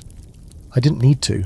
And then she does something no emperor has ever done. She sits on the floor, cross-legged, like a teacher, like a priestess, like someone who knows they don't need a throne to command a room. Rome must decide what Rome becomes, she says, not through fear, not through blood, but through memory. It's not a speech. Not really. It's a kind of unburdening. She talks of the early years, of her father, Marcus Aurelius, of what Rome was and what it could have been. She doesn't cry, she doesn't raise her voice, she just speaks, and somehow that's louder than any army. You feel yourself kneeling. Not because she asked, because it feels wrong to stand. Others kneel too, one by one, not in submission, but in recognition, in memory, in thanks. Here's the thing, Lucilla doesn't declare herself empress, she doesn't crown herself, and she doesn't issue orders, she doesn't even stay. By evening she's gone again, left as quietly as she arrived. Some say she returned to the countryside. Some say she joined a temple, became a mystic, took a vow of silence. Some say she died that night, her last act to restore a city that had forgotten itself. But those are just stories. What you do know is this: the palace was never sealed again. The throne was melted down, recast into coins stamped with an image of a woman's hand holding a scroll. And Aelius? His cell was found empty the next morning. No signs of struggle. Just a crescent painted on the back wall in ash. People say he left quietly, went east, vanished like Fpo. Others say he and Lucilla rode out together, one last time into the dark, letting Rome decide its own fate. You don't know what's true, but you know what you believe, and you know the city that remains after them is not the same. Rome survived, but it was never whole again, not in the way it was before. And maybe that's a mercy, because now Rome remained to... And sometimes that's more powerful than rule. You walk the same streets, but they don't feel like yours anymore. Not because you've changed, though you have. Not because the palace gates are open, though they are. But because the air tastes different. Lighter, almost. Like Rome has been holding its breath for years and has finally let it out in one long, slow exhale. And yet no one says we've won. There's no parade, no official decree, no banners declaring Lucilla's face the new face of Rome. No coins minted in Aelius's honour. The marble statues still bear Commodus's name in cracked letters, though someone has gently carved an X through most of them. The Senate still meets, but more often in whispered gatherings than grand forums. The temple bells ring again, but they sound tentative, like they're unsure whether they've been forgiven or simply forgotten. This is what peace looks like in Rome, not triumph, recovery. No one knows what happened to Lucilla after that final appearance in the palace. Some say she fled to the hills into a life of solitude and stillness. Others whisper that she walks the streets disguised as a healer, bandaging wounds and reading fortunes beneath a market tent. One theory suggests she took a vow of silence and lives in a temple beyond the city walls, praying not for Rome, but for herself. And Aelius, he's even more elusive, the general who could have ruled but didn't. No official account records his death. No tomb bears his name. Occasionally someone claims to have seen him, on a fishing boat in the harbour, or riding through the countryside alone, or standing silently at Lucilla's empty grave on the anniversary of her exile. Maybe none of it is true. Or maybe all of it is, because Rome doesn't deal in facts anymore. Not when it comes to them, it deals in myth. And the myth, as always, is more powerful. You think about the way it all began, how the whispers started behind fans and through locked doors, how a single gaze across a banquet table led to treason, rebellion, and the slow unveiling of an empire. You remember the letters, the love, the quiet meetings in shadowed corridors, the moon scratched onto stone, the blood in the bathhouse, the flame that never fully went out. And you remember how close it all came to collapse. You were there, you saw it. Here's your final historical fact. Rome survived, it always did. But cracks formed in the foundation during those years, political, spiritual, moral. The years following Commodus' death were marked by the short reigns, assassinations, and chaos. Historians now call it the beginning of the empire's long decline. Fringe fact: a scroll recovered centuries later, hidden in the base of a fountain near the Forum, bore a series of names followed by symbols: suns, stars, and moons. Among them was Lucilla appeared next to a simple flame. Some say it was a secret list of founders for a forgotten sect that worshipped not gods but the power of memory and moral leadership. And the final debate? Did Lucilla and Aelius change the course of the empire, or simply delay the inevitable? Some scholars argue that the story is just that, a story. That too much of it depends on hearsay, symbolism, and emotion. Others say it doesn't matter, that what they meant became more important than what they did. Because every empire falls, but not every empire leaves behind a love story that nearly unravelled the world. You walk past the Forum one morning and find a young girl standing at the edge of the ruins, holding a loaf of bread pressed with a crescent moon. She sees you watching and holds it up like an offering. "Do you know what this means?" she asks. You nod. "Yes," you say. "It means someone remembered." She smiles and runs off. You think of the letters, of the scroll tucked beneath your mattress, of the nights spent watching shadows flicker against marble walls, hoping not for salvation but for something true. And you think of her, Lucilla, not the would-be empress, not the lover, not the rebel, but the memory, the quiet resistance, the one who dared to believe Rome didn't have to be ruled by cruelty and crowned blood, the one who showed what love could become when sharpened into purpose. So now, when people ask what happened to the empire, you don't talk about Commodus, you don't talk about the Senate, the assassins, the generals, or the gods. You tell them about her, and you tell them about you, because you were there. And the story, like the city, still stands. And now, as the candles burn low and the sounds of the street soften into nighttime murmurs, you settle into the quiet that follows a story. Not the end, no, never truly the end, but that slow descent into hush, where the echoes fade and the meaning lingers. You close your eyes and remember her face. Not the statuesque version, not the imperial portrait painted in gold leaf, but the real one. The tired, brilliant, fiercely human face of Lucilla. A woman born into power, yes, but who dared to wield it not with force but with intent. She didn't want a throne, she wanted a better Rome, and that might be the most dangerous thing anyone can want. Aelius still drifts through your mind too, his silence, his scars, the weight he carried for a cause that may never have truly been his, to hold alone. Maybe he loved her, maybe he betrayed her, maybe both. History, as you now understand, is rarely a clean scroll. It's a palimpsest, layered, overwritten, smudged by every hand that tries to claim it. But you were there. You saw the moment it all could have broken, and you saw what endured instead. Not empires, not statues, not crowns, but memory. Quiet, persistent memory. So, as you turn off your light and let your body relax into whatever shape sleep takes tonight, let that be the final thought. That even in a world of marble and war, it's the soft things, letters, promises, whispers, that survive the longest. Maybe you carry a story too. Maybe you're part of one right now. Either way, thank you for staying through the end. Dream gently, sleep fully, and never forget what a single love can do to an empire.